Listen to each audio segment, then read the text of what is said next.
Yes, sir. Yes. ठीक है जी. अच्छा, मैंने ना रात को बैठ के एक्चुअली सेकंड सैम्पल पेपर देखा था and I tried it in exam conditions such as that I was timing myself कि क्या होगा क्या नहीं होगा. As you can see on your screen रात के 3:35 थे और I could complete one passage in 1 minute 27 seconds. तो ठीक है, मेरे को थोड़ा सा ज्यादा एक्सपीरियंस होगा, 2 रुपए का ज्यादा एक्सपीरियंस होगा, तो मेरे हिसाब से आप 2 मिनट में पैसेज तो पूरा पढ़ देंगे आई थिंक. ठीक है जी. सबसे पहली चीज जो मैंने नोट करी इस पैसेज को पढ़ते हुए, आपको सबसे पहले ये दिमाग में रखना है, आप इस पैसेज को ऐसे पढ़िएगा कि आपको दोबारा पढ़ने की इसको जरूरत नहीं है इन फुल. मतलब आप अपने 2 से 3 मिनट ले सकते हैं आराम से पैसेज को, लेकिन एक बार ही थॉरोली पढ़ लीजिएगा. फंडा क्लियर? ठीक है. और उसके बाद जब मैंने पैसेज के क्वेश्चन चलो वो उसके अंदर एक्सप्लेनेशन वगैरह दे रखी थी, तो मुझे टोटल एंड ऑल लग गए 6 मिनट 31 सेकंड. तो इसमें 1 मिनट वापस कर दो तो 5.5 मिनट के अंदर अंदर एक पैसेज सॉल्वेबल है. कितने पैसेज आने हैं जी रफली? 8 से 10. मैक्सिमम 10 है. मैक्सिमम 10. 8 से 10 बोले 9 पकड़ के चलते हैं. करेक्ट? 9 पकड़ के चलते हैं पैसेज. 9 पकड़ के चलेंगे और 9 इंटू 5.5 कर लेते हैं 49.5. 5 मिनट एक्स्ट्रा ले लेते हैं, रफ मार्जिन ले लेते हैं ऊपर नीचे. इसका मतलब ये है कि भाई साहब 55 मिनट से ऊपर आप पार्ट ए को नहीं ले सकते. ये बात क्लियर हो गई? घड़ी, अच्छा सब लोग कोई आई वॉच नहीं पहन के जाएगा, अलाउड नहीं है. एनालॉग घड़ी जरूर पहन के जाइएगा. जो नॉर्मल जो गरीबों वाली जो घड़ी होती है, खैर जिसके पास अच्छी वाली हो तो कोई बात नहीं, वो अमीर आदमी है, लेकिन घड़ी जरूर पहननी है. घड़ी के बिना ये पेपर मैनेज नहीं होगा क्योंकि कॉम्प्रिहेंशन बेस्ड पेपर है. ठीक है जी. फंडा क्लियर है? पहली बात तो 55 मिनट्स रख लेते हैं पार्ट ए के लिए. बाकी कितने घंटे का पेपर है? आई थिंक 2.5 घंटे का पेपर है. 150 मिनट का पेपर है. करेक्ट? 150 में से 55 तो गए. अब बाकी बचे 100 मिनट रफली, या 95 कह लो अगर बहुत ज्यादा मैथ्स लगानी है तो. 100 मिनट में पार्ट बी हो जाएगा आपके हिसाब से? आपका ओपिनियन मैं चाह रहा हूं इस पे. पार्ट बी हो जाएगा आपके हिसाब से? Yes sir. हो जाना चाहिए. आई बिलीव हो ही जाएगा. ठीक है. अच्छा, अब बात करें थोड़ा सा DOLLB से डेटा उठा लेते हैं. पार्ट ए में से ये लोग 300 लोग ही आगे करेंगे. करेक्ट?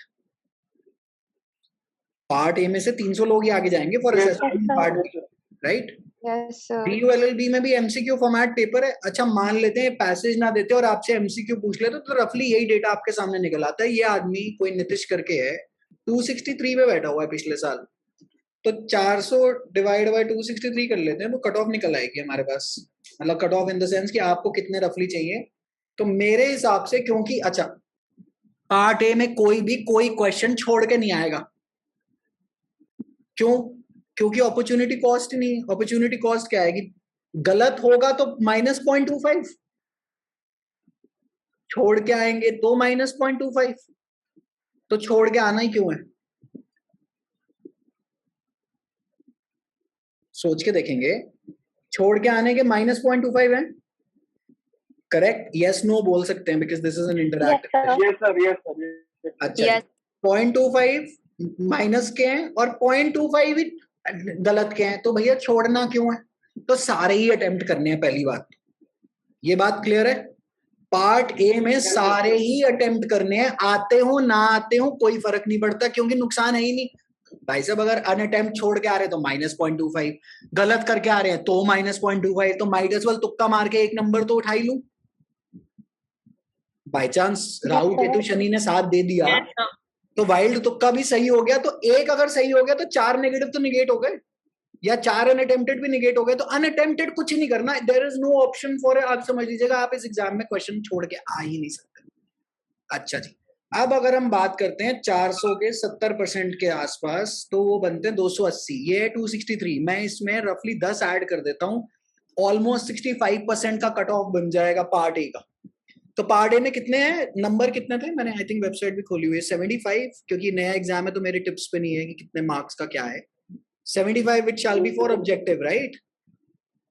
75 इज फॉर ऑब्जेक्टिव, तो 75 के आप मान लीजिए 75 के 65% पे इसको ले जाइए, 65 में 70% पे ही ले जाइए।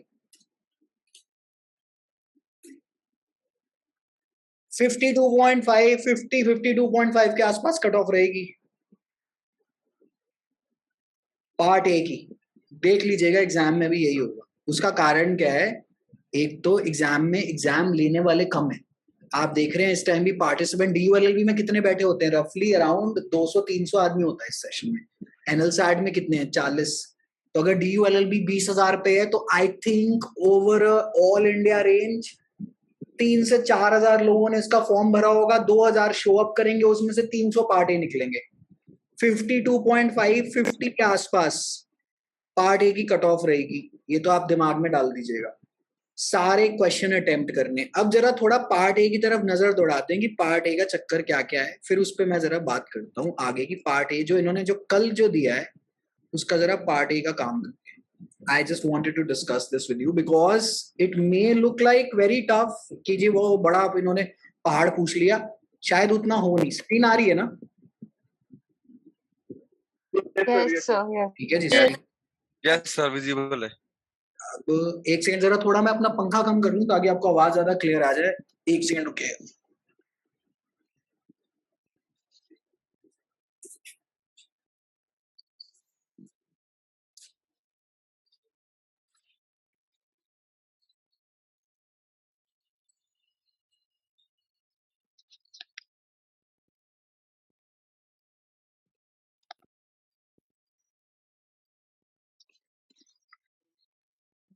ठीक है जी।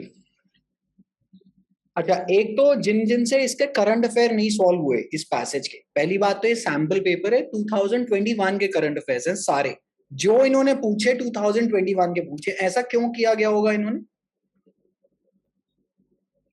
22 के पेपर में दिए होंगे। 22 के तो पेपर में आएंगे ना, सिंपल सा फंडा है। तो पुराने आउटडेटेड दिखाएगा ना आपको, करेक्ट? 22 के तो पेपर में पूछेगा, तो इसलिए कोई जिसको हताशा हो रही हो कि अरे यार मर गए, मेरे को तो एक भी करंट अफेयर नहीं आता, तो 21 के कैसे आएंगे आपको करंट अफेयर? आपने तो 22 की तैयारी करी है।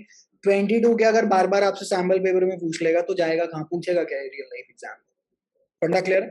अच्छा, जब हम यहाँ पर आ रहे हैं, एक बात बताएं आप यहाँ पे, which of the following most accurately describes what the phrase digital divide as used in the passage means?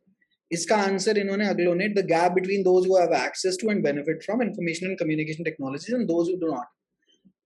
Simplest question है कि नहीं है ये? पहली बात तो ये बताएं। Yes, sir. Yes, बाकी sir. तो एलिमिनेट हो रहे हैं बिल्कुल। जी, Yes, sir. बेसिकली अब आप प्रोसेस ऑफ एलिमिनेशन से करें या बिल्कुल डायरेक्ट कॉमन सेंस से कर दें, करेक्ट? अच्छा, पहले वाले ऑप्शन को देखेंगे, method of performing mathematical calculations. ऊपर ओडिशा हाई कोर्ट की बात कर रहा है, नीचे कर रहा है मैथमेटिकल। ये ऑप्शन तो खड्डे में गया, कूड़ेदान में गया एक सेकंड में। The gap between those who have access, इसी के ऊपर पूरा पैसेज टिका हुआ है। चलो जी, ऑप्शन रख लेते हैं साइड में। फिजिकल स्पेस और air gap must be maintained, the intervening time between the commercial production of a computer chip. अगर आप इस पैसेज के गो थ्रू हो गए ना, आई एम प्रिज्यूमिंग कि आपने कर लिया है पेपर जो इन्होंने दिया है, मैं उसी के Yes, बेस पे sir. डिस्कशन कर रहा हूँ। ठीक है जी, आप मुझे बताएं इससे ज्यादा आसान सवाल आ सकता है? मेरे हिसाब से नहीं आ सकता तो सर पर पेपर में भी ऐसे आएंगे जी, बिल्कुल ऐसे ही आएंगे, यही होते हैं ये। दिखते, देखिए ये दिखते राक्षस और रावण है, ये हैं उतने नहीं। फ्लैट के साथ भी यही सीन है, बच्चा ओवरवेल्म हो जाता है कि अरे बाप रे क्या पूछ लिया, राम राम इतना बड़ा पैसेज है। अगर आप वाकई में बारीकी से ऑप्शंस देखने शुरू करेंगे, आपको लगेगा यार ये तो ज्यादा कुछ है ही नहीं। तो इसीलिए डरिएगा घबराइएगा मत। पॉइंट नंबर 2, कुछ ना समझ में आए क्वेश्चन दोबारा पढ़ना है, क्योंकि दोबारा पढ़ने या 30 बार पढ़ने में समझ में आ जाएगा। घड़ी में सेट कर लीजिएगा कि 55 मिनट से ऊपर पार्ट ए नहीं दे सकते आप। समझ में आ रहा हो ठीक है, नहीं समझ में आ वाइल्ड तुक्का मार दीजिएगा। ठीक हो गया तो कोई बात नहीं, 4 तो नेगेटिव निगेट हो गए ना मेरे, एक नंबर पे 4 नेगेटिव कैंसिल आउट हो रहे हैं, करेक्ट? अगर तुक्का ठीक हो गया तो बहुत अच्छी बात है। अच्छा, अब जरा देखते हैं जी, इन्होंने एक लीगल सिचुएशन दे दी, the equality in access to justice act 2022। तो अच्छा, अब आपको एक स्टाइल पता चल गया कि ये काम करेगा। ये आपको हर पैसेज में, ऑलमोस्ट हर में तो नहीं, बट अगर 8 पैसेज 8 पैसेज बोले थे राइट, 8 से 10 पैसेज अगर बोले हैं तो उसमें से 4 या 5 में ऐसी लीगल सिचुएशन होगी जो हाइपोथेटिकल है, जिसके लिए आपको कोई रियल लाइफ लीगल नॉलेज नहीं चाहिए। ठीक है जी। अब ये कह रहा है जी, Bijoy is a litigant before the Odisha High Court, he filed against case against Sumaira, property dispute in 2017, matter was pending before the court when the COVID-19 pandemic struck. The matter was thereafter heard through the Odisha High Court, a hybrid hearing system HHS, जो कि ऊपर उन्होंने passage में describe कर दिया। अच्छी बात है। Matter was still pending in February 2022. Bijoy has never used the internet and insists that his lawyer appears in person before the court. Sumaira's lawyer appears before the court through video conferencing. Bijoy argues that this puts him at a disadvantage compared to Sumaira. Common sense से बताएंगे कि यहाँ पे बिजॉय का argument सही है कि नहीं। कॉमन सेंस से बताएंगे कि इसमें आर्ग्यूमेंट सही है कि नहीं है। ये बिजॉय का, कि बिजॉय कह रहा है जी मेरे को तो जी फिजिकल में ही जाना, जबकि आपको हाई कोर्ट क्या कह रहा है कि भैया ऐसा है, मैं आपको सबको अलाउ करूंगा कि मेरे सामने आप अपीयर हो। अच्छा जी। Bijoy therefore argues that the matter should not be heard through HHS, which of the following is correct. Answer तो चलो उन्होंने ए दे दिया, जरा एक सेकंड, बी, सी और डी देखते हैं। Lawyer who appears through video conference can take advantage of better presentation tools than lawyers appearing in person, and so the HHS does violate Bijoy's rights under Section 3 of the Equal Justice Act. जिन्होंने पढ़ के, जिनको मान लो ये answer ना दे रखा होता, किसी के मन में आया था कि बी आंसर है? No, sir. No, sir. किसी के एक बंदे के अगर मन में आया हो, जरा सेक्शन 3 भी पढ़ लेते हैं। All litigants before the high courts must be provided the opportunity to present their argument in court, and it shall be the duty of every high court to ensure that the litigant who does not have access to the internet or to computers is not prevented. अब आप जरा यहाँ पे बात ध्यान रखिएगा, to ensure that a litigant who does not have access to internet, इसने तो इस क्वेश्चन में भैया कभी बोल ही नहीं दिया कि Bijoy does not have access to internet। ये क्या बोल रहा था? ये बोल रहा था Bijoy has never used the internet, insists, मतलब जिद पकड़ी हुई है आदमी ने, इसने ये तो नहीं बोला। अच्छा, अगर ये क्वेश्चन में बदल देता, Bijoy lives in a far-flung area which does not have internet at all, अब क्या आंसर बनेगा? अब आंसर बनेगा बी। क्यों बनेगा? क्योंकि सेक्शन 3 कह रहा है कि it shall be the duty of every high court to ensure that a litigant who does not have access to internet is not prevented from being able to present their arguments. फंडा clear है? मैंने अभी आपको बोला। Yes, sir. क्योंकि इसने ये नहीं बोला कि बिजॉय के पास इंटरनेट एक्सेस नहीं, वो कहता मैं यूज ही नहीं करूंगा जी, मेरी जिद है। तो भैया जिद है, तो since the HHS was introduced after the Bijoy's case has been filed, it should not have been used in his case. ये क्या, ये कहां से आ गया? अच्छा, दूसरा प्रिंसिपल इस ऑप्शन से, stick to the section that they will create in the question, और स्टिक टू द, एक तरह से अगर आप देखें, जो आपने प्रिंसिपल फैक्ट वाले क्वेश्चन प्रैक्टिस करें, क्या ये प्रिंसिपल फैक्ट वाला क्वेश्चन नहीं है? ये सिर्फ मेकअप लगाकर आया हुआ है ये आदमी। वो मान लो सेक्शन 3 के बजाय मैं प्रिंसिपल लिख देता यहाँ पे, और यहाँ पे फैक्ट लिख देता, क्या ये वही फंडा नहीं है? Isn't it the same question? It is the exact same question. अच्छा, और प्रिंसिपल फैक्ट के अंदर मैंने आपको क्या बोला है? बेयर एक्ट गई खड्डे में, आपने क्या आर्ग्यू करना है? Only as per the principle that has been provided to you. अच्छा, अब यहाँ पे आप आ रहे हैं, ये जो अब कई वकील जिनके अंदर का वकील पैदा होगा, since the HHS was introduced after the Bijoy's, भैया ऐसा है, आपका आर्ग्यूमेंट बड़ा अच्छा है, बड़ा ही खूबसूरत आर्ग्यूमेंट है, लेकिन प्रिंसिपल में अलाउड ही नहीं है। प्रिंसिपल वाले ने बोला कोई डेट के बारे में कुछ बात करी थी? नहीं करी थी, आपने ऐसी कोई प्रिजम्पशन नहीं उठा। अच्छा, the HHS ensured that judges could continue to hear matters after the pandemic, but its use should be discontinued after the pandemic. वो कह रहे भाई इस ऑप्शन का, इसमें ये तो लॉजिकल इमोशनल ऑप्शन है, इसका कोई लीगल कोई सेंस है नहीं है, इसलिए आंसर ए है। अच्छा, और कहीं, अच्छा किसी और को, एक किसी भी बंदे को ये जरूर लगा होगा यार ये तो कुछ ज्यादा ही सिंपल हो गया है, ये आंसर नहीं हो सकता। यही है इसी, क्योंकि वो आपको इसी बात पे चेक कर रहा है कि can you stick to simple common sense. आपको लगेगा यार मैंने एपी भारद्वाज कर ली, उसमें तो बहुत टेढ़े मेढ़े लेवल के क्वेश्चन थे। वो कह रहा है वो किताब अपने घर में रख, किताब अपने घर में है, ठीक है जी, फंडा क्लियर है। आगे चलते हैं, और ये कह रहा है देखिए the option is self explanatory, कह रहा है इसमें और क्या समझाऊं, इससे ज्यादा तो सिंपल क्वेश्चन ही नहीं हो सकता। तो ये प्रिंसिपल फैक्ट का एक क्वेश्चन लीगल ये वाले पैसेजेस में आएगा, ये फंडा भी क्लियर हो गया। उन्होंने आपको हिंट दे दी कि हर पैसेज में एक प्रिंसिपल फैक्ट वाला क्वेश्चन जरूर बताऊंगा, और उसमें से 3 ऑप्शन बिल्कुल ही बेकार होंगे। जो ऑप्शन सबसे सिंपल, सबसे ज्यादा कॉमन सेंस बनाए, आप उसको मार्क करिएगा। आपका यूजुअली इंट्यूशन या गट फीलिंग वो आपको ऑप्शन खुद भी बता ही देगा।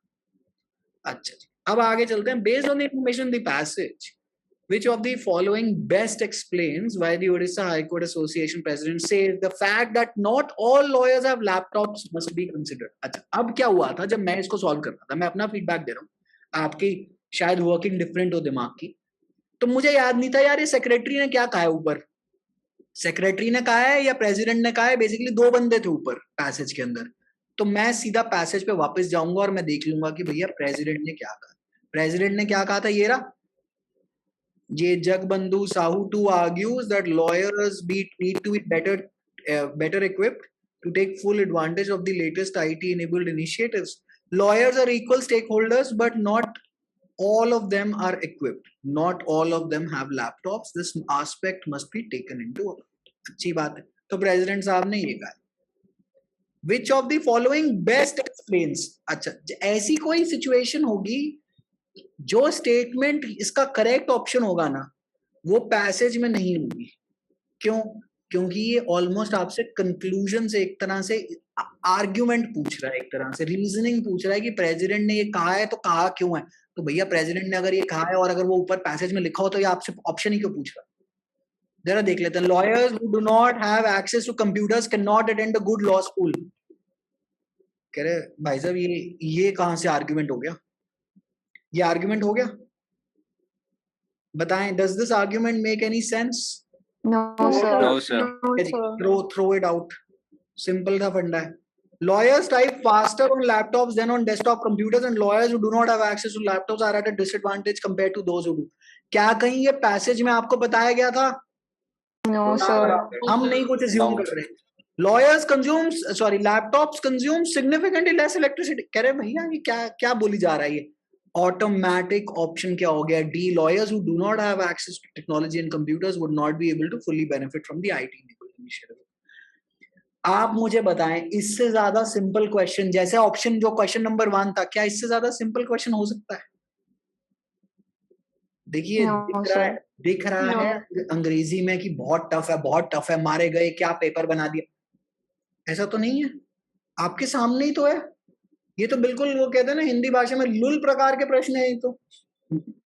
अच्छा, और जीवन में कोई भी मॉक टेस्ट आपको इनके लिए इनेबल नहीं, क्योंकि ये पैसेज कहां से ढूंढ के लाओगे, ये तो पैसेज कुछ भी बना देगा। ये आपकी मेंटल कैपेबिलिटी पे डिपेंड करता है, और मेंटल कैपेबिलिटी को बढ़ाने में 1 साल की तैयारी लगती है। तो बेसिकली ये छोटा क्लैट बना दिया इन्होंने। अच्छा, विच of the following AI driven research portal for जजेस और लॉयर्स इन सुप्रीम कोर्ट इन 2021। सुपेस है, पिछले साल का करंट अफेयर है, मेजर करंट अफेयर था पिछले साल का। बाय द वे, अगर किसी ने DULB का अटेम्प्ट पिछली बार दिया था, नहीं निकला, इस बार सेकंड अटेम्प्ट दे रहा, उसको ये सू स्पेस तो पक्का पता होगा। और अगर नहीं पता तो अब आपको पता है कि आपका पेपर क्यों नहीं निकला। ये पिछले साल का मेन क्वेश्चन था। तो एक करंट अफेयर का क्वेश्चन इसने पूछ लिया। अच्छा, अब हम आ रहे हैं क्रिटिकल रीजनिंग में। विच of the following if true would most weaken the arguments of the secretary of the Odisha High Court Bar Association as set out in the passage above। अब क्या कह रहे हैं, सेक्रेटरी बच के रहना, अगर ऐसी 2 पोस्ट हैं तो पैसेज पे दोबारा नजर मार लेना। एक तो भैया प्रेसिडेंट थे, करेक्ट, एक आदमी प्रेसिडेंट था, दूसरा क्या है, सेक्रेटरी। जरा देख लेते हैं कि भाई साहब सेक्रेटरी कहाँ है, ये रहा, Jitendra Kumar Lenka secretary. Being a court of record, the high court has to ensure, अच्छा, is full praise for the initiative. इसका मतलब भैया कह रहे हैं I am okay with it, आप चलाओ जी हाइब्रिड सिस्टम अपना ऑन करो। The high court has to ensure its legacy records are stored and preserved securely, and that access to these documents is not only convenient but also less time consuming. This initiative will not also help lawyers who can now get certified copies of judgment within an hour, but it will also make the job of judges easy। Basically क्या कह रहा है कि digitisation से access बड़ा अच्छा हो रहा है, करेक्ट, एक्सेस जी बहुत अच्छा हो रहा है, बहुत मजे की बात है, मैं सपोर्ट करता हूँ। अब क्या कह रहा है, which of the following best explains why the, अच्छा सॉरी ये प्रेसिडेंट वाला हो गया, which of the following if true, इसका मतलब ये चीज जो है ऑलमोस्ट आप लगा लीजिएगा पैसेज में नहीं दे रही हो, क्योंकि would most weaken the arguments of the secretary of the Odisha High court. Secretary ने क्या आर्ग्यू करा कि लॉयर की जिंदगी भी नहीं, जजों की जिंदगी भी बड़ी आसान हो जाएगी, कोर्ट ऑफ रिकॉर्ड ने जजमेंट प्रिजर्व तो करनी ही होती है, तो इससे तो यह काम और आसान हो जाएगा। अब जरा देखते हैं इसका ये आर्ग्यूमेंट कौन सा वीकन करेगा। A court of record needs to access its legal legacy records frequently and it is critical that it maintains easy access to them। भाई साहब ये तो स्ट्रेंथन कर रहा है, ये तो क्या ये उसका आर्ग्यूमेंट स्ट्रेंथन नहीं कर रहा? वो कह रहा है कि दिस शुड बी डन, वो कह रहा है जी yes this should be done, तो ये तो स्ट्रेंथन हो गया, option out. Judges in a court of record must make decision after referring to the court's prior decision and so it is important for them to refer to the legacy records of the court। तो वो तो कह रहा है भाई साहब, argument कर रहा है कि हमें तो ये और रिकॉर्ड जल्दी चाहिए, तो भाई साहब ये भी स्ट्रेंथन कर रहा है, ये भी स्ट्रेंथन हो गया। अच्छा, अब ये कह रहा है court of record does not need access to its legacy records and doing so would be a waste of court resources. एक बात सोचिएगा, वो आर्ग्यूमेंट क्या दे रहा है कि कोर्ट ऑफ रिकॉर्ड है, हमें जजमेंट अच्छे से फास्टर तरीके में चाहिए, और ये क्या कह रहा था, which of the following if true, अगर ये बात सच हो गई, a court of record does not need to access, तो उसका आर्ग्यूमेंट तो डस्टबिन में चले जाएगा कि नहीं चले जाएगा?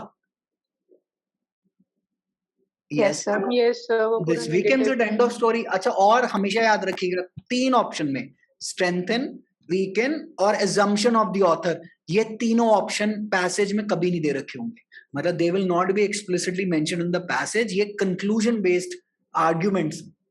तो कह रहा है अगर कोर्ट ऑफ रिकॉर्ड को चाहिए ही नहीं अपनी जजमेंट का रिकॉर्ड या लेगेसी रिकॉर्ड नहीं चाहिए, तो एचएचएस लाना ही क्यों है? तो जो सेक्रेटरी जो प्रशंसा कर रहा था, करनी क्यों है, राइट? अच्छा, some Indian high courts are also court of record वाला नॉट, ये तो भैया ऐसा है, इनको बोलो तुम खिड़की के बाहर फेंको इसको ऑप्शन को। अगर मैं 100 की रेटिंग दूं इस क्वेश्चन को इजीनेस लेवल पे, तो मेरे हिसाब से I will score it as an 80। किस किस को इस क्वेश्चन में कंफ्यूजन थी? किसी को कोई कंफ्यूजन थी इस क्वेश्चन में? किसका आंसर सी क्यों है? किसी को, एक आदमी को ऑनेस्टली बता सकते हैं, ऐसी कोई दिक्कत नहीं आएगी, ऑनेस्टली बताएं। किसी को कोई क्वेश्चन आई थी? सॉरी, Yes, किसी को sir. तकलीफ आई थी? किसको आई थी? नाम बताइए, नाम बताइए। मैं So, ऐसे Arushi. आरुषि, क्यों तकलीफ आई थी भैया? अब ये सोच के देखते हैं। अच्छा, आपने, आपके हिसाब से कौन सा ऑप्शन होना चाहिए, पहले आप वो बताएं।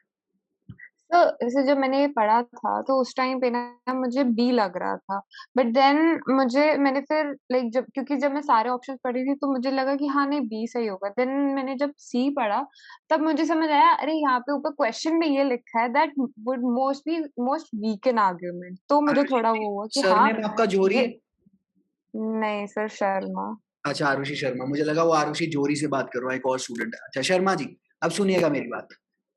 कह रहा है which of the following if true would most weaken। अच्छा, सबसे पहली बात ये, जैसे आपने बोला मुझे लगा बी है, रुकिएगा यहीं पे ब्रेक लगाइएगा, इसको देखते हैं।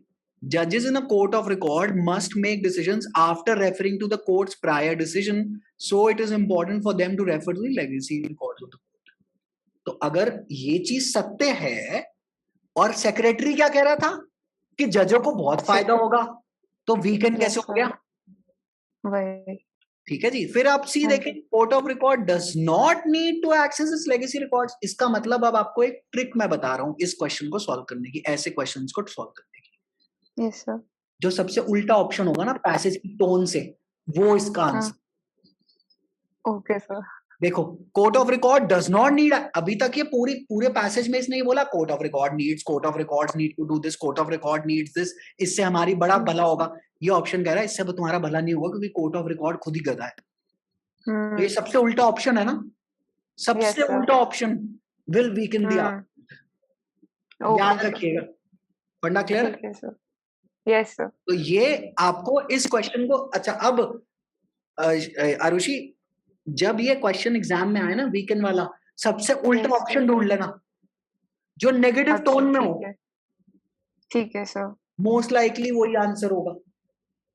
Okay sir. अच्छा, और कहीं कंफ्यूज हो रही हो तो 2 बार क्वेश्चन पढ़ लेना। अच्छा सुनना, 2 बार क्वेश्चन पढ़ लेना, और अगर 2 बार पढ़ने के बाद भी नहीं पल्ले पड़ा कि यार नहीं बिल्कुल ही नहीं पढ़ रहा, फिर एक काम करना, सबसे जो उल्टा ऑप्शन है ना उसको मार्क करके भूल जाना कि कोई क्वेश्चन कर रहा था, क्योंकि -0.25 तो दोनों ही सिनारियो में है, यस सर।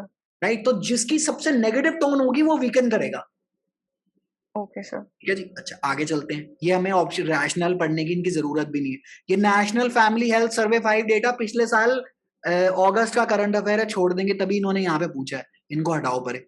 अच्छा जी, अब क्या कर रहे हैं? Which of the following statements most accurately and comprehensively summarizes the contents of the passage above? Answer तो ए दे दिया, हटाओ परे, लेकिन पहले जरा डी से पढ़ना शुरू करते हैं। अच्छा, अब इसके अंदर ऐसा जब कोई क्वेश्चन आएगा ना जी एग्जाम में, तो आपको ये याद रखना है मोस्ट एक्यूरेटली एंड कॉम्प्रिहेंसिवली। इसका मतलब दो ऑप्शन सिमिलर होने वाले हैं, दो ऑप्शन सिमिलर होंगे, उनमें से जो आपको जो ज्यादा बेटर लगे वो वाला मार्क करना है, क्योंकि मोस्ट एक्यूरेटली है। ठीक है, डी पे जाते हैं। The adoption of ICT in Odisha High Court has led to significant benefits such as ensuring convenient and time-saving access to court records. Pointer number, ये अच्छा ऑप्शन है, ये आंसर बन सकता है कि नहीं बन सकता? ये आंसर बन सकता है। आगे चलते हैं। The Odisha High Court has taken steps to ensure that all stakeholders are able to take advantage of the court IT-enabled initiative. क्या ये आंसर बन सकता? बन सकता। The adoption of ICT to Odisha High Court has led to significant problems. कह रहे भाई साहब ये कैसे होगा? हाउ इज, कहां पे लिखा है पैसेज में? क्योंकि ये तो कंटेंट्स ऑफ द पैसेज के बारे में बात कर रहा था ना, समरी के लिए। कहां लिखा है ये तो लिखा नहीं है, तो ये तो ऑप्शन वैसे ही कैंसिल हो गया। अब जरा ऑप्शन ए देखते हैं। Adoption of ICT in the High Court has led to significant benefits and the court has taken steps to ensure that all stakeholders are able to take advantage of. Is this the most best option out of these four? Yes, sir. Yes. Yes sir. Yes, sir. एक और trick आ गई, ये जहां पे most आ गया ना, वहाँ पे दो मिले। वहां पे दो ऑप्शन आएंगे जो भिड़ेंगे आपस में। यहाँ पे तो तीन भिड़ रहे हैं, लेकिन उन सब में से कौन सा ज्यादा जीतेगा ये देख लीजिएगा। कैट में भी हम लोग यही सीखते थे, कैट CAT एमबीए वाले एग्जाम की ट्रिक्स हैं सारी। ये देखिए, इसके अंदर technically speaking option A C+D, यही है ना? Yes. आप पढ़ के देख लीजिए, option A is equal to C+D। Yes, तो sir. उसने क्या बोला था? Yes, sir. Most accurately and comprehensively summarises. लो जी मुबारक, 3 ट्रिक आ गई। कौन कौन सी ट्रिक हो गई अभी तक? वीकेंड में नेगेटिव टोन ले लेगा, पैसेज के बिल्कुल पुट्ठा पुट्ठा पंजाबी में मतलब उल्टी टोन, पीछे। Negative tone. इसके अंदर मोस्ट के अंदर ऑप्शन भिड़ेंगे 2 से 3, जिसमें सबसे ज्यादा समान हो, जिसमें सबसे ज्यादा माल लगाओ, वो है करेक्ट आंसर। क्योंकि देखिए कह रहा है मोस्ट। ठीक है जी, करंट अफेयर तो आता हो ना आता हो, तुक्का तो मारना ही है। अच्छा, अब जरा तुक्के के बारे में बात करते हैं। अब तुक्का कैसे मारना है, अब आते हैं क्वेश्चन नंबर 6 पे वापस। मान लेते हैं भाई साहब मुझे ये national family health survey 5 data का सर्वे का ना 1 पता है, ना 5 पता है, ना 4 पता है।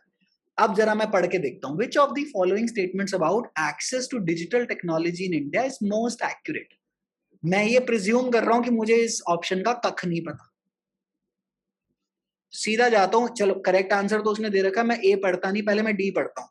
Fewer people in India use mobile phones to access the internet than personal computers. Common sense से बताएं, क्या ये ठीक होगा?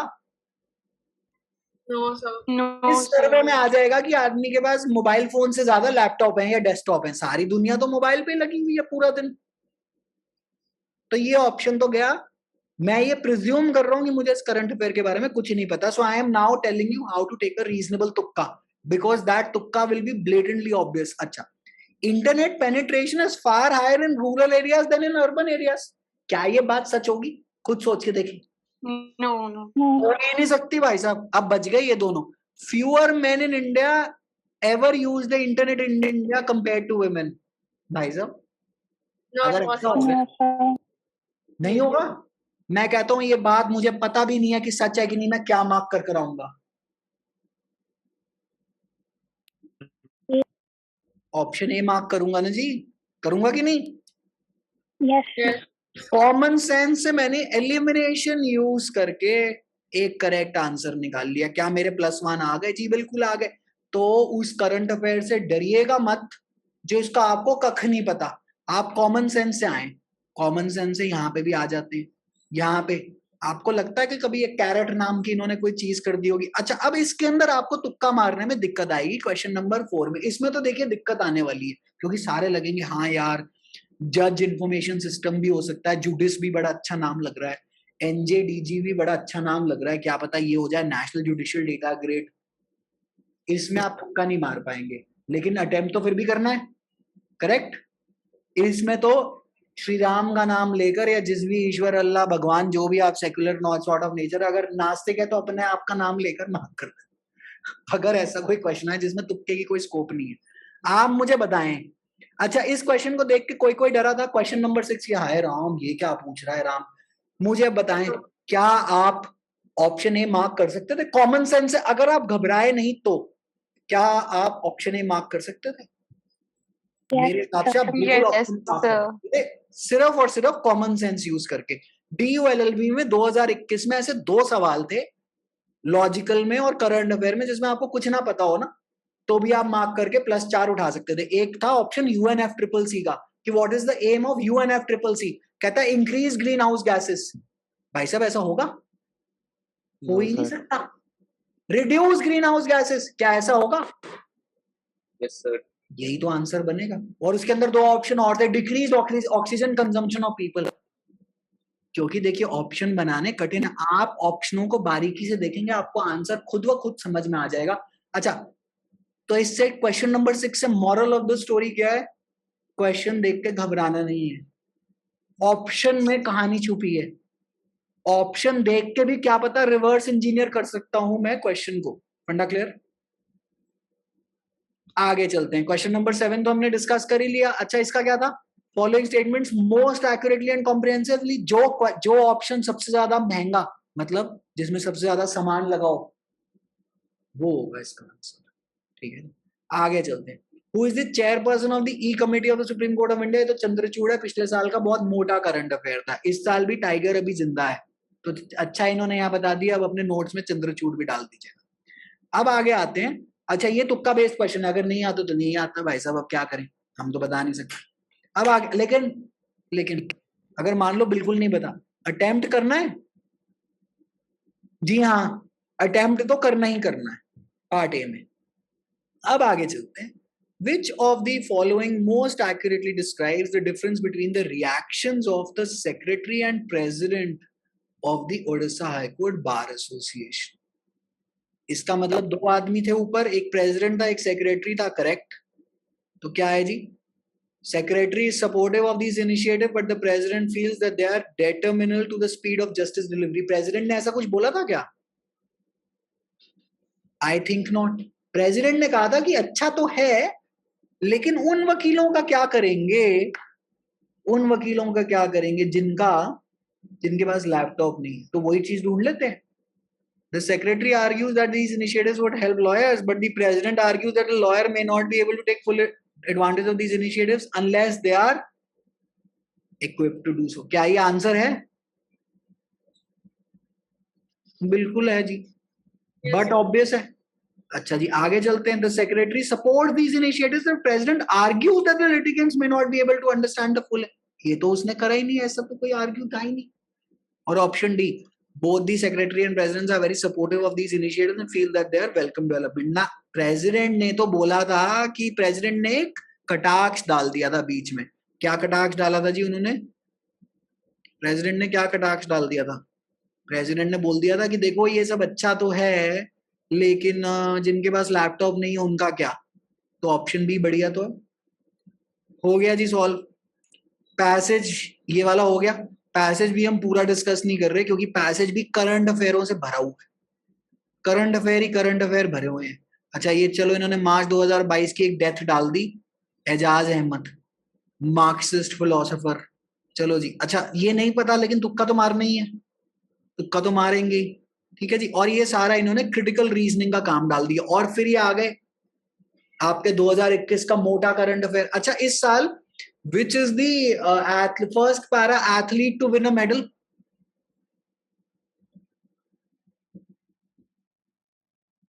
जजारिया, याद है किसी को? किसी को कुछ याद नहीं, मुबारक।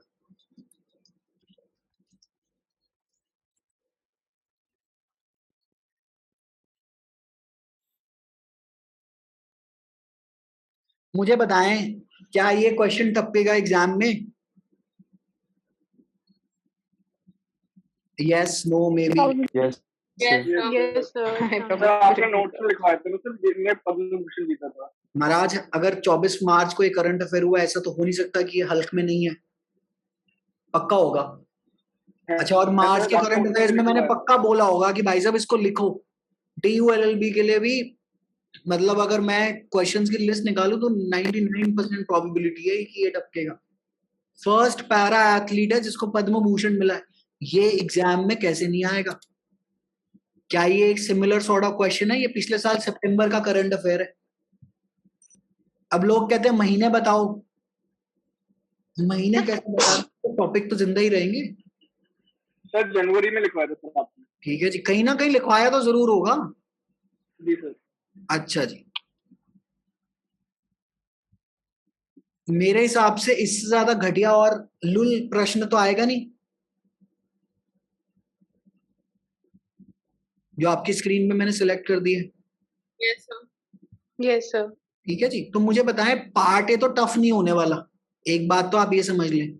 अच्छा, और ये फिर इन्होंने प्रिंसिपल फैक्ट वाला क्वेश्चन कर दिया है, इन्होंने फिर से प्रिंसिपल फैक्ट वाला क्वेश्चन कर दिया, और इसका भी बट ऑब्वियस, मतलब part A is working on, it is only testing on one thing and one thing alone. उसका नाम क्या है? Reading ability. Common sense. Common sense पे बात हो रही है यहाँ पे पार्ट ए के अंदर, और थोड़ी सी वो कैप पे। तो एक चीज हमने फाइनल कर दी, एक चीज पे हमने फाइनल कर दी। क्या फाइनल कर दी?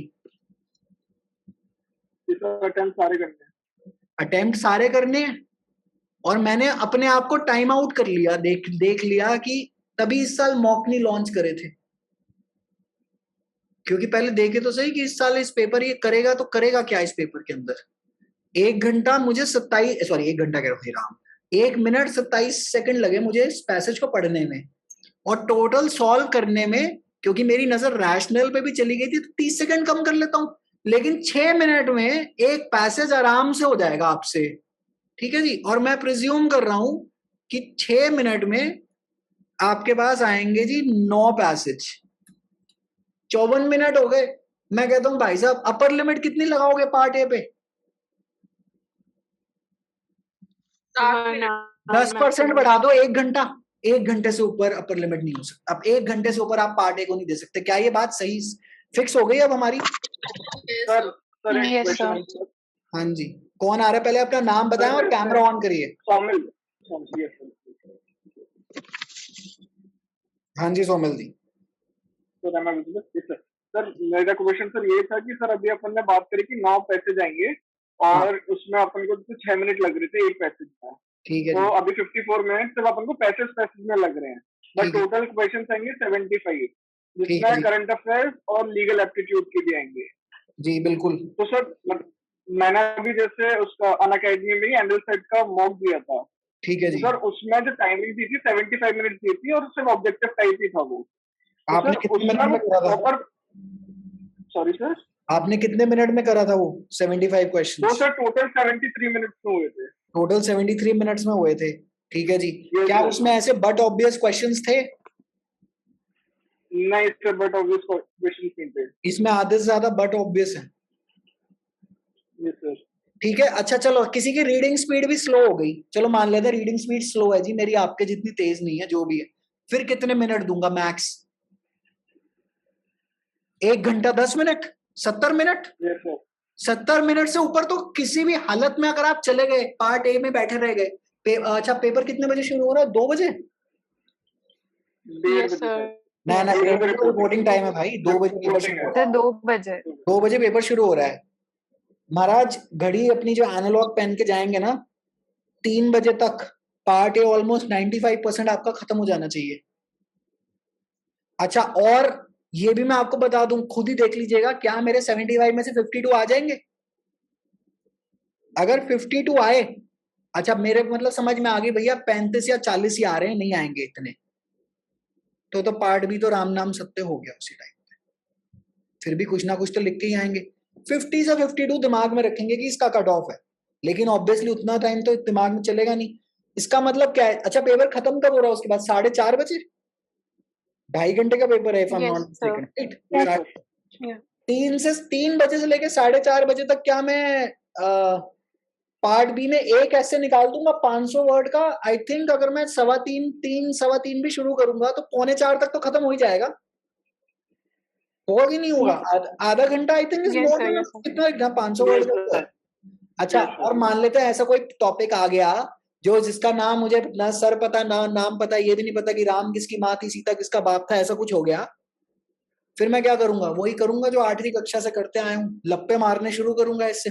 और क्या होगा ऑप्शन? जो आप इतने साल से करते आए हैं, जो अभी आपने पिछले 2 साल पैंडेमिक पे करा है, ओबीई में क्या करा है सबने? किसी को कख नहीं पता मोस्टली, लंबे लंबे लिख के आए, तो लंबे लंबे लिखेंगे फिर ओपन एंडेड ऐसे के अंदर, तो यही काम रह जाएगा मेरा। आधे घंटे में मैं ऐसे निपटा सकता हूँ जी, निपटा सकता हूँ। लीगल रीजनिंग के कितने क्वेश्चन आने? Legal 10 reasoning के question, अच्छा 5 marks उसमें हाँ each. कितने हैं जी आपके? 10 part question, B 5 marks each, है ना? में अच्छा जी, मेरे हिसाब से लीगल रीजनिंग में आपको कितना टाइम लगेगा 10 क्वेश्चंस लिखने में? So maximum 45 minutes. Maximum 45 minutes, क्योंकि 150 के लिखने हैं ना, ज्यादा तो लिखने नहीं।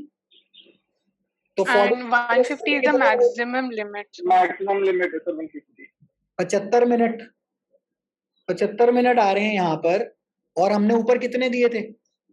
70 पार्ट ए में। मैक्सिमम 70 तो 145 Yes. पेपर हो रहा है, 145 में पेपर हो जाएगा, 150 का तो टाइमर ही है। 5 मिनट थोड़ा कभी पानी पी रहे हैं, कभी मास्क कर रहे हैं, जाना है आपने? 1 सेकंड रुकेगा, 1 सेकंड रुकेगा आप।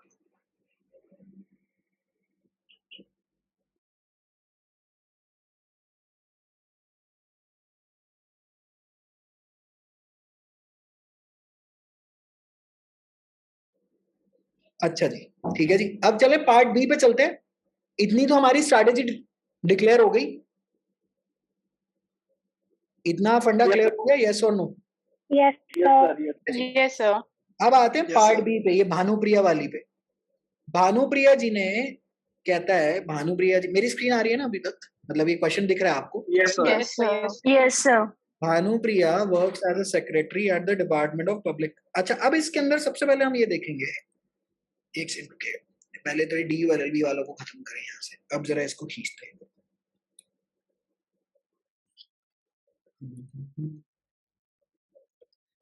भानुप्रिया जी काम कर रही है डिपार्टमेंट ऑफ पब्लिक वर्क्स में। She started work on September 01, 2021. Another trick of the trade. Trick of the trade क्या है? Trick of the trade ये है, जब कभी लीगल रीजनिंग में कभी डेट मेंशन हो जाए ना, उसको अंडरलाइन कर लेना, या तो क्वेश्चन पेपर में या वो जो रफ शीट देंगे वहां पर। रफ शीट दे रहे हैं क्या ये लोग? OMR के साथ आई थिंक एक रफ शीट तो प्रोवाइड करने इनको बनता है। अच्छा, अगर डेट आ गई ना, इसका मतलब डेट का पंगा पक्का है, याद रखिएगा, ये ट्रिक है लीगल रीजनिंग के क्वेश्चंस में। And by the terms of contract is on provision for the first 6 months of the employment period. बड़ी अच्छी बात है। 1 सितंबर, अक्टूबर, नवंबर, दिसंबर, जनवरी, फरवरी, सितंबर, Yes, sir. अक्टूबर, नवंबर, दिसंबर, जनवरी, फरवरी, यही है ना? करेक्ट कैलकुलेशन है। 28 Yes, yes, फरवरी sir. तक तो देवी जी प्रोबेशन पे चली गई, अपने कहीं क्वेश्चन पेपर पर लिखने थे या कहीं साइड में लिख देने, तो लिख लीजिएगा ये फैक्ट। जब जब लीगल रीजनिंग के क्वेश्चन में कहीं डेट मेंशन हो गई, इसका मतलब वहां कोई ना कोई सिग्निफिकेंट पंगा आने वाला है। अभी देख लेते हैं पंगा आने वाला है। The clause in her contract clearly specifies that during the period of probation, her services can be terminated without any cause and with immediate effect. तो इसका मतलब February 28 तक she can be thrown out of her job without, मतलब वो जैसे हमने pleasure of the president करा हुआ है ना, कि कल से Yes, sir. काम पे मत आना, टेक्निकली स्पीकिंग वही हो गया।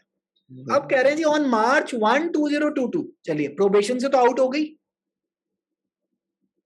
इसका मतलब she needs to be what? She needs to be given a notice. She needs to basically एक प्रोसीजर ऑन हो जाएगा कहीं पे पीछे, जो कि हमें नहीं पता, पैसेज ने बताया नहीं कि प्रोसीजर क्या है, कि रेजिग्नेशन आएगी, ये है वो है। Bhanupriya was asked to attend and take minutes for an important meeting. तो मिस्टर शंकर राव की जी मीटिंग हो रही है। मीटिंग के अंदर राव जी ने किसी क्रिश्चियन एम्प्लॉय को गाली भर दी। भानुप्रिया ने कह दिया भैया ये क्या बकवास है, मैं तो नहीं लिखती ये सब। ठीक है जी। अच्छा, ये रेडमी भैया अपनी एनोटेशन बंद कर लीजिए, आप क्यों एनोटेशन कर रहे हैं, मेरा काम है। एनोटेशन यहाँ से ऑफ कर देते हैं आपके लिए। एनोटेशन कहाँ से ऑफ होगी? रेडमी वाला अपने ही एनोटेशन कर रहा है। तान्या जी जरा ये रेडमी वाले को या तो मना करिए या इसको बंद कर दीजिए। ये रेडमी वाले को भेज दीजिए। तो बोलो रेडमी वाले पता नहीं क्या कर रहे हैं भैया, और मुझे नहीं पता यहाँ से एनोटेशन क्या बोलते हैं कहाँ से बंद होनी है इस टाइम। खैर मैं ढूंढने भी नहीं जा रहा। खैर anyway, back to the discussion. Christian employee जो है उसको गाली दे दी। भानुप्रिया कह रही है कि नहीं नहीं ये तो बड़ी बात है, आपने गलत कर दी है, ये क्या बकवास है, ये जो भी है। अच्छा, Bhanupriya responds that while mister Rao is entitled to respect for his position, he is not entitled to demean employees. कि क्रिश्चियन वाले को आपने क्यों गाली दे दी? अच्छी बात है। Mr. Rao summons Bhanupriya to his office. There in the presence of secretary, Mr. Rao tells Bhanupriya that he is dismissing her from service. लो जी मुबारक हो। ऊपर क्या टाइम थी? फरवरी तक कर सकता था। 1 मार्च हो चुकी। 1 मार्च हो चुकी। इसका मतलब यहाँ पे तो बेसिकली यहाँ पे तो ये काम नहीं कर पाएगा। मतलब ये जो काम कर रहा है गलत कर रहा है। Bhanupriya raises a complaint against her order of dismissal. What arguments would you make on her behalf? अब बहुत शानदार बात इन्होंने कर दी कि इन्होंने भैया ऐसा कर दिया दैट इन्होंने जो करा कि सबसे बहुत बढ़िया बात कर दी कि आपको बता दिया कि किसके साइड पे आर्ग्यू करना है। क्योंकि अभी तक अगर आपने सैंपल पेपर 1 देखा हो उसमें तो ये खुला छोड़ रहा था। अब इसने आपको बता दिया कि अब आप भानुप्रिया की साइड से सबसे पहला पॉइंटर क्या लगाएंगे। देखिए, अगर आपने सितंबर 1 और मार्च 1 वाली बात अगर आपने मिस कर दी तो आपके नंबर कट जाएंगे, क्योंकि एग्जामिनर ये चीज आपसे मांग रहा है इनडायरेक्टली, क्योंकि उसने आपको ये डिटेल इस पैसेज में दे दी है। और क्यों दी है? क्यों दी है भाई? इसीलिए तो दी है, इसीलिए तो दी है ताकि आप इस चीज को लिखें। और अगर आप यही नहीं लिख रहे, इसका मतलब आपने पैसेज की पूंछ अच्छी तरह से नहीं पकड़ी, उसकी गर्दन आपने अच्छी तरह से नहीं पकड़ी। जहां पे ऐसी कोई डेट डूट मेंशन आ गई ना, या टाइम मेंशन हो गया कि 2 बज रहे थे फिर वहां 3 बज रहे थे, इसका मतलब पक्का एग्जामिनर कह रहा है दोबारा लिख के इस पे रीजनिंग कर। तो सबसे पहला पॉइंटर इसमें क्या बनेगा बढ़िया वाला? 1 मार्च को तो आप मेरे को डिसमिस ही नहीं कर सकते। आपको आंसर राइटिंग स्ट्रक्चर में मैंने क्या लिखा था कि आंसर कैसे खोलना है आपने याद है? In my considered opinion, prima facie based on the facts of this case, Mr. Rao cannot expel Bhanupriya because her probation period ended on the 28th of February. पहला पॉइंट करेक्ट। सेकंड पॉइंट, अब क्योंकि यहां पे ऐसा कुछ नहीं है, second point के अंदर अब हमें कुछ पॉइंट बनाने पड़ेंगे जो कि which make legal sense. Second point में आउडी ऑल्टरम पार्टम लिख सकता हूं कि Bhanupriya was not given an opportunity to present her side of the case. Yes. ठीक है जी। अब आप कहेंगे, कई लोग कहेंगे ये मीटिंग बुलाई तो थी ना, मीटिंग में नहीं, इसके अंदर ये आपका जो मीटिंग बुलाई थी उसको निकालने के लिए meeting due inquiry should have had की जी। इनने सेक्रेटरी ने ये जो भानुप्रिया जी ने जो मिनट्स के लिए बुलाया था, इसने इतने बड़ी पोजीशन वाले को गाली कैसे दी? सुनो तो सही उसकी बात। ऑडियो ऑल्टरनेम पार्ट, अच्छा लीगल रीजनिंग में जहां आपको लीगल टर्मिनोलॉजी यूज करनी है करिए, लेकिन उसका मतलब जरूर बता दीजिएगा एग्जामिनर को कि भाई ऑडियो ऑल्टरनेम पार्टम means to give the other side an opportunity of being heard. ऑडियो ऑल्टरनेम पार्टम का दूसरा पॉइंट आ गया। अच्छा, इसके बाद क्या पॉइंट आएगा जी? इसके बाद आप कोई पॉइंट सजेस्ट करें, फिर हम उस पर चर्चा करते हैं। मेरे 2 पॉइंट आ गए इसमें फंडामेंटल राइट का वायलेशन नाम और कैमरा, नाम और कैमरा मुझे नहीं पता चलता मैं किससे बात कर रहा हूँ। मेरे अभी उस दिन गए जिसमें मैं, हाँ जी आरुषि जी। सर आरुषि सर, इसमें हम आर्टिकल 15 भी डाल सकते हैं, क्लॉज 1, जिसमें हम ये डाल सकते हैं कि मतलब मिस्टर शंकर राव ने क्रिश्चियन उनके रिलीजन के बेसिस पे उनको डिस्क्रिमिनेट किया, ये भी तो हो सकता है। अच्छा पॉइंट है, लेकिन एग्जामिनर शायद पूरा इसको एक्सेप्ट ना करे क्योंकि article 15 may be is only available against the state. Yes sir, right, only available against the state. अच्छा, लेकिन गवर्नमेंट ऑफ स्टेट है तो अच्छा पॉइंट है, डाल दो। ठीक है, गवर्नमेंट ऑफ स्टेट और डिपार्टमेंट ऑफ पब्लिक वर्क्स है, स्टेट तो है ही एज पर आर्टिकल 12। Yes sir. तो आर्टिकल 15 मेंशन है, आर्टिकल 12 भी मेंशन कर देना, स्टेट है थोड़ा सा। अच्छा, मैं आपको फिर रिपीट कर देता हूँ, आपको इस बात के नंबर नहीं मिलेंगे कि आपने आर्टिकल 15 मेंशन करा है ना, यहाँ पे इस बात के मेंशन करेंगे आपने आर्टिकल 15 को यूज करके क्या प्रोड्यूस करा है। ठीक है, तो इस जिसको भी अपेक्षा हो, आकांक्षा हो कि जी ऐसा है कि जी मेरे को नंबर मिलेंगे क्योंकि मैंने आर्टिकल 15 मेंशन करा, नहीं मिलेंगे। ये किसी और चीज पे गेम खेल रहा है, ये कह रहा है कि आपने एक चीज बड़े अच्छे से आप मुझे बताएं कि आपने जो कारण दिया है ये दिया क्यों है। ओके। अब आपने आर्टिकल 15 यूज करना हो, आर्टिकल 25 यूज करना हो, आर्टिकल 29 यूज करना, जो करना हो करो, उसका रीजन बस प्रोवाइड करा। ओके। कहते जी आपने, अब आप इसमें, अच्छा अब आप रीजन क्या प्रोवाइड करो। चलो अब आप रीजन पे बात करते हैं। तीसरा नंबर हमारा पॉइंट है ये, हमने आर्टिकल 15 के अंदर ये कह रहे हैं सिंस ही इज, ये आपका ये जो मिस्टर राव जो थे, ये मिस्टर राव जी आपके सेक्रेटरी ऑफ डिपार्टमेंट हैं in the state of Madhya Pradesh which falls under the definition of article 12, and under article 15 the state shall not discriminate against anyone based on their religion. Therefore Bhanupriya shouldn't have been dismissed from her service. फंडा clear? अच्छा point है जी। और ने बोलना हो कोई और point? तो उसका राइट टू एक्सप्रेशन भी जैसे वायलेट हुआ है 19(1)(a) में। 19(1)(a) में, अच्छा जब आप right of freedom to speech and expression अगर आप पॉइंट यूज करना चाहते करिए, साथ में रीजनेबल ये बता दीजिएगा कि रीजनेबल रिस्ट्रिक्शन में फॉल नहीं करता ये। कि जी ऐसा है कि अगर मैं कहूँ, वो राव कहना शुरू कर दे कि ये भानुप्रिया इसकी तो रीजनेबल रिस्ट्रिक्शन लगाऊं फंडामेंटल राइट पे, कह रहे कैसे लगाओगे भाई साहब, ये तो उसका फंडामेंटल राइट है ना टू एक्सप्रेस हरसेल्फ। ठीक है जी, so the state shall not violate it. फंडा क्लियर है?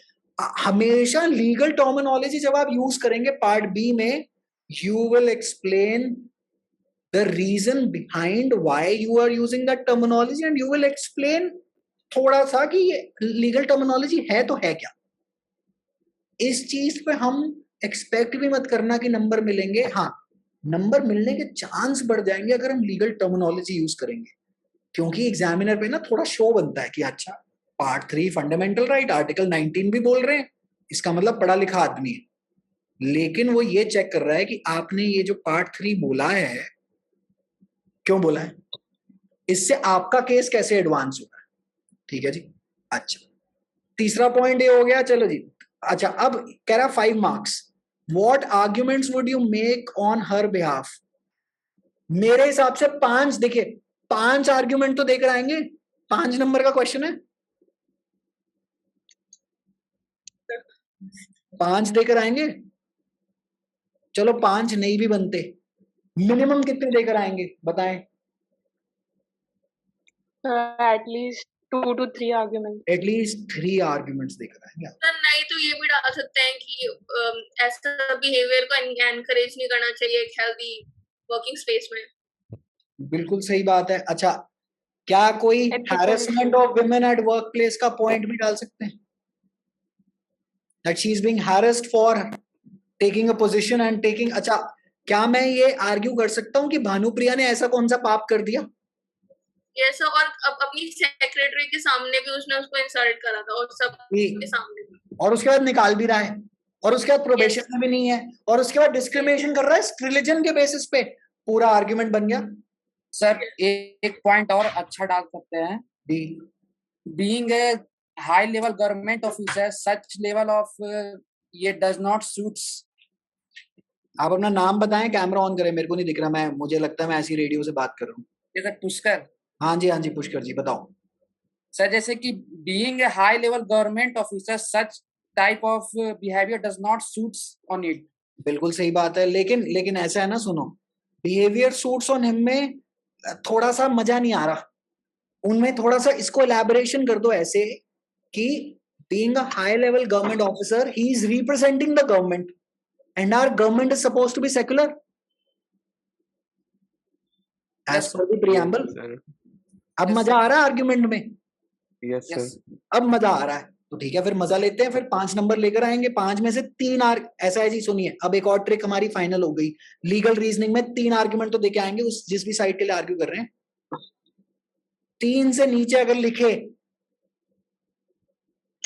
नंबर कम, ठीक है जी, पंडा क्लियर? अच्छा सर एक और पॉइंट शायद हो सकता है, नाम स्टेट करिए और कैमरा ऑन कर लीजिए। हाँ जी, कैमरा ऑन है सर, मेहर गांधी नाम है। अच्छा ठीक है, बताओ मेहर। सर फंडामेंटल ड्यूटीज को लेकर आगे कर सकते हैं कि दोनों spirit of brotherhood and composite culture इससे डैमेज हो रहा है, and as citizens it's our fundamental duty to preserve both of these, and so Bhanupriya was right. performing her duties as a citizen. अच्छा, क्या अगर मेरे को ये आर्ग्यूमेंट यूज करना होगा, पहले मैं अपने मेन वाले यूज करूंगा जो मैंने कर दिए, प्रोबेशन वगैरह पीरियड, ये आर्ग्यूमेंट लास्ट में करूंगा। अच्छा, तो इस आर्ग्यूमेंट को लिखने से पहले क्या करूंगा, additionally it can be argued comma आपका argument, therefore in conclusion I believe that Bhanupriya's job should be reinstated or something like that. That's how you close off the answer. एक और ट्रिक हमारी डिस्कशन से आ गई, 3 आर्ग्यूमेंट मिनिमम होगा legal reasoning. Yes, उससे नीचे सोचना 5 डाल सकते हो तो ग्रेट 150 शब्दों में ग्रेट। अच्छा 5 डालोगे ना, फर्स्टली, सेकंडली, थर्डली, फोर्थली, ये लैंग्वेज यूज करना, वो मत करना पॉइंट नंबर 1 फिर 2 3, ये एनालिस्ट वाले हैं ये हिल जाएंगे, वो कहेंगे ये बकवास, ये लैंग्वेज हम नहीं यूज करते, क्योंकि थोड़ा सा तो फर्क रहेगा ना इनमें और बाकी जो नॉर्मल सी जो एजुकेशन सिस्टम है। तो इसके अंदर हम क्या करेंगे, firstly I would like to argue, secondly, then thirdly, fourthly, fifthly. Fourthly fifthly ना भी दिमाग में आ रहा हो कोई बात नहीं, थर्डली तक तो गाड़ी खींचना ही। अंडा क्लियर? ठीक है जी। अच्छा, अब आगे चलते हैं अगले क्वेश्चन पे, क्योंकि ये तो मुझे लगता है अब सबके लिए क्लियर हो गया, राइट? यस आगे चलते हैं। Salim has a saving account with IGD bank. ये कैसा इन्होंने बैंक बना दिया है? आवाज नहीं, हेलो हेलो, जो भी बोल रहा है पहले अपना नाम स्टेट करें और कैमरा ऑन करें। सर मेरा नाम प्रशंसा है। हाँ जी प्रशंसा। और मेरा डाउट ये है कि क्वेश्चन में पैरा 3 में उन्होंने एक लाइन मेंशन करी है जिसमें लिखा है कि he also tells us that her probation period is still ongoing. She serves at the pleasure of her employer. अच्छा, तो ये लाइन प्रशंसा किसने बोला probation period is still ongoing? the person who's fired her. Rao ने। या राव ने बोला। तो उसको तो बहाना चाहिए ना, तो we will counter it, we can counter it. So we can take it as a reason that he is giving. So basically जो मैं फर्स्ट पॉइंटर जैसे ही मैंने डिस्कशन शुरू करी थी क्वेश्चन में, I told you, so this is the counter that you are providing that her probation period is over. So Mr. Rao is first and foremost incorrect on this very fact that she is under her probation. So argue that he is incorrect. आपने basically इस question में भानुप्रिया की आवाज बननी है। जज कौन है? एग्जामिनर। आप भानुप्रिया की तरफ से बोलेंगे कि जी पहली बात मिस्टर राव गलत है। क्यों गलत है? क्योंकि मैं तो कैलकुलेशन बता देती हूँ आपको, 1 सितंबर से लेकर 28 फरवरी तक की बात हुई थी, 6 मंथ्स की। Therefore Mr. Rao is incorrect on this ground and is using as an excuse. अब वो जैसे भी आपको लैंग्वेज फ्रेम आउट करनी है आप करेंगे। मेन आर्ग्यूमेंट इस आंसर में अगर आप examiner, late us say Prashansa is the examiner, okay, and let us say that you are judging an answer that all of us will submit to you, and let us say that you are the original creator of this question. Fundamental duty, article 15, article 19 सब बात के हैं। सबसे पहले core argument क्या बन रहा है? सितंबर 1 और मार्च 1 वाला, करेक्ट? मैं सबसे पहले इसी पे अटैक करूंगा because this is what the examiner wants from me, that have I actually grasped the facts of the case that are being provided to me. Because remember this is a test of legal aptitude. अच्छा, section के अंदर ही answer है legal reasoning, तो वो check कर रहा है एप्टीट्यूड। लीगल एप्टीट्यूड कैसे चेक करेगा आपका इस आंसर से? सितंबर 1 और मार्च 1 पकड़ने की क्षमता है आप में कि नहीं? Point number 1।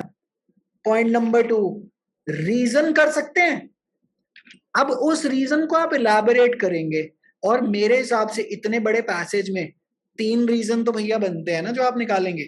सबसे पहला रीजन आप इंसिस्ट करेंगे that she is her probation period, that she cannot be thrown out arbitrarily.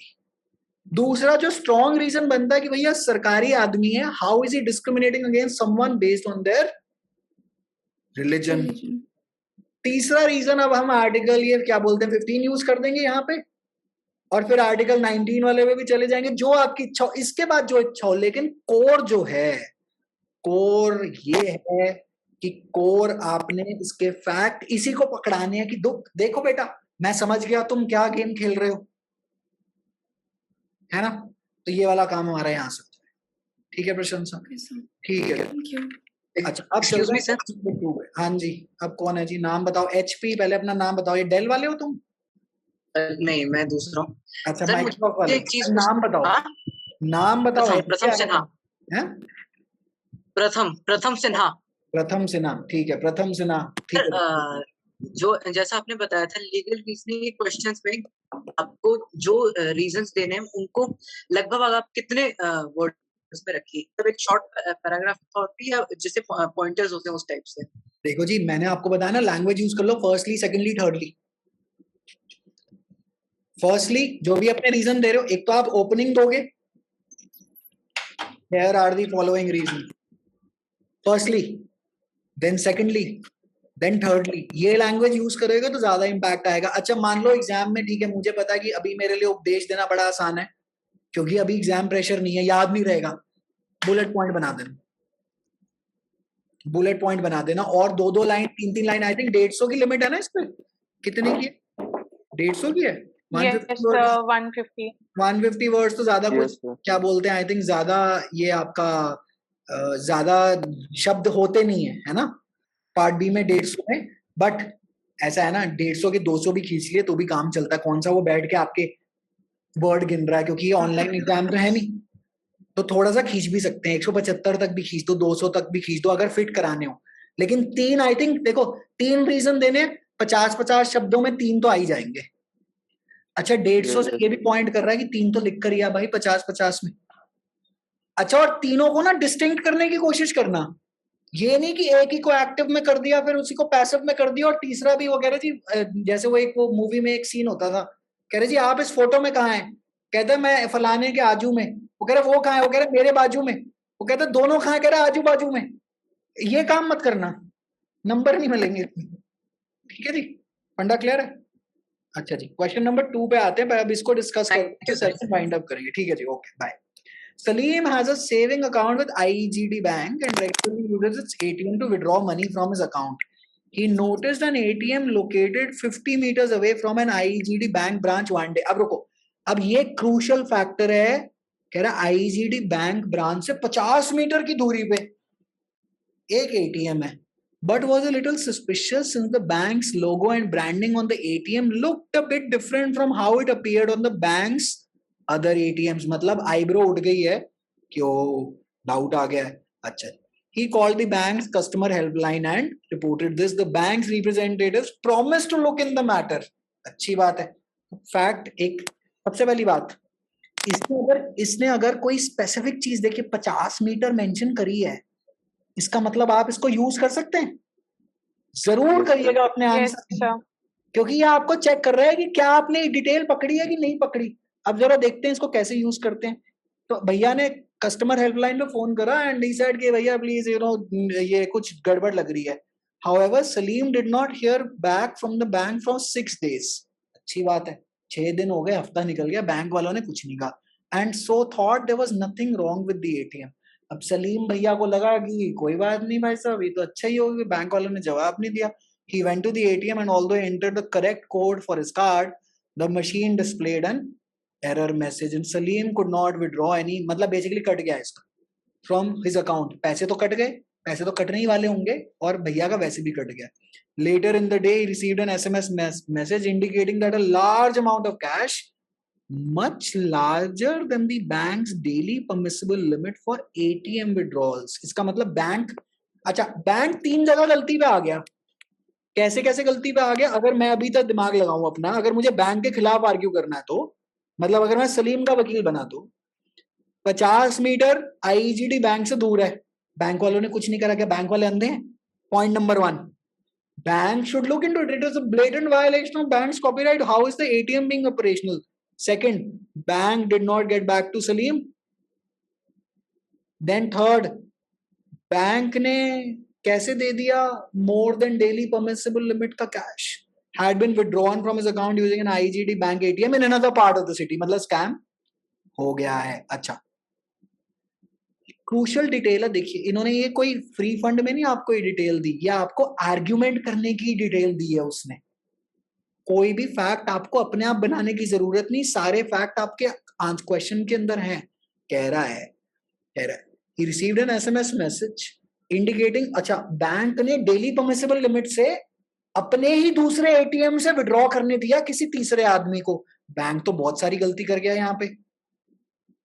अब जरा देखते हैं. Salim was shocked. भाई कोई भी होगा, सलीम होगा, हम होंगे, सर के सारे ही डूब गए. Since he had not authorized any such withdrawal, he called the bank's customer helpline immediately and reported the incident. The bank's representatives were unable to offer any help. पहली बात तो ये देखें, ये बैंक अफीम खा के पड़ा हुआ है क्या? बैंक कुछ करना ही नहीं चाह रहा. बैंक के 50 मीटर पे एटीएम खुलता है, बैंक कुछ नहीं करता. बैंक को फोन किया जाता है, बैंक कुछ नहीं करता. बैंक एटीएम की लिमिट से ज्यादा पैसे निकालने देना चाहता, बैंक को कोई कुछ नहीं करता. He called the bank's customer helpline immediately and reported the incident. The bank's representatives were unable to offer any help. Salim then filed a complaint with the police and investigation revealed that some miscreants had set up a fake ATM. अच्छी बात है. Done up to look like an IGD bank ATM and had stolen credit card information. ये तो पता चल ही रहा है. They kept the fake ATM operational for a week. Bank क्या कर रहा था भाई साहब? 50 मीटर की दूरी पे. अब समझ में आया कि 50 मीटर क्यों बोला इसने. 50 मीटर की दूरी पे बैंक है, सॉरी एटीएम है बैंक से, और बैंक कुछ नहीं कर रहा. भाई बड़ा ही चर्सी टाइप बैंक है ये तो. स्मैक खा के पड़ा हुआ है. And later withdrew large some of money from the account of people who used the fake ATM. Salim wants IGD bank to compensate him for the loss he suffered as a result of the unauthorized transfer from his account. Should the bank compensate Salim? अच्छी बात है. दिल्ली में वो जामा मस्जिद में सलीम नाम की restaurant देखो, गया हुआ कहीं? वहां पे बहुत अच्छा नॉनवेज मिलता है. अभी आई थिंक आजकल रोजों के दिन भी चल रहे हैं, शाम को वहां पे इफ्तारी भी लगती है. अच्छा, यहाँ पे ये आपका सलीम के, अब सलीम का क्या करना है अब हमने. पहली बात, अच्छा, कोई है ऐसा जो बैंक की तरफ से आर्ग्यू करना चाहता है? मैं तो सलीम की तरफ से आर्ग्यू करूंगा. आप बैंक की तरफ से आर्ग्यू, कोई है हमारे यहाँ पे 40 बंदों में कोई बैंक की तरफ से आर्ग्यू करने वाला आदमी है? No sir. कोई भी नहीं. हाँ जी, है. कौन है? नाम बताएं. नाम बताएं. श्रेष्ठा जी, कैमरा ऑन करें और अपने आर्ग्यूमेंट बताएं. सब की उसने उनके रिप्लाई का वेटिंग करा, बैंक के रिप्लाई का.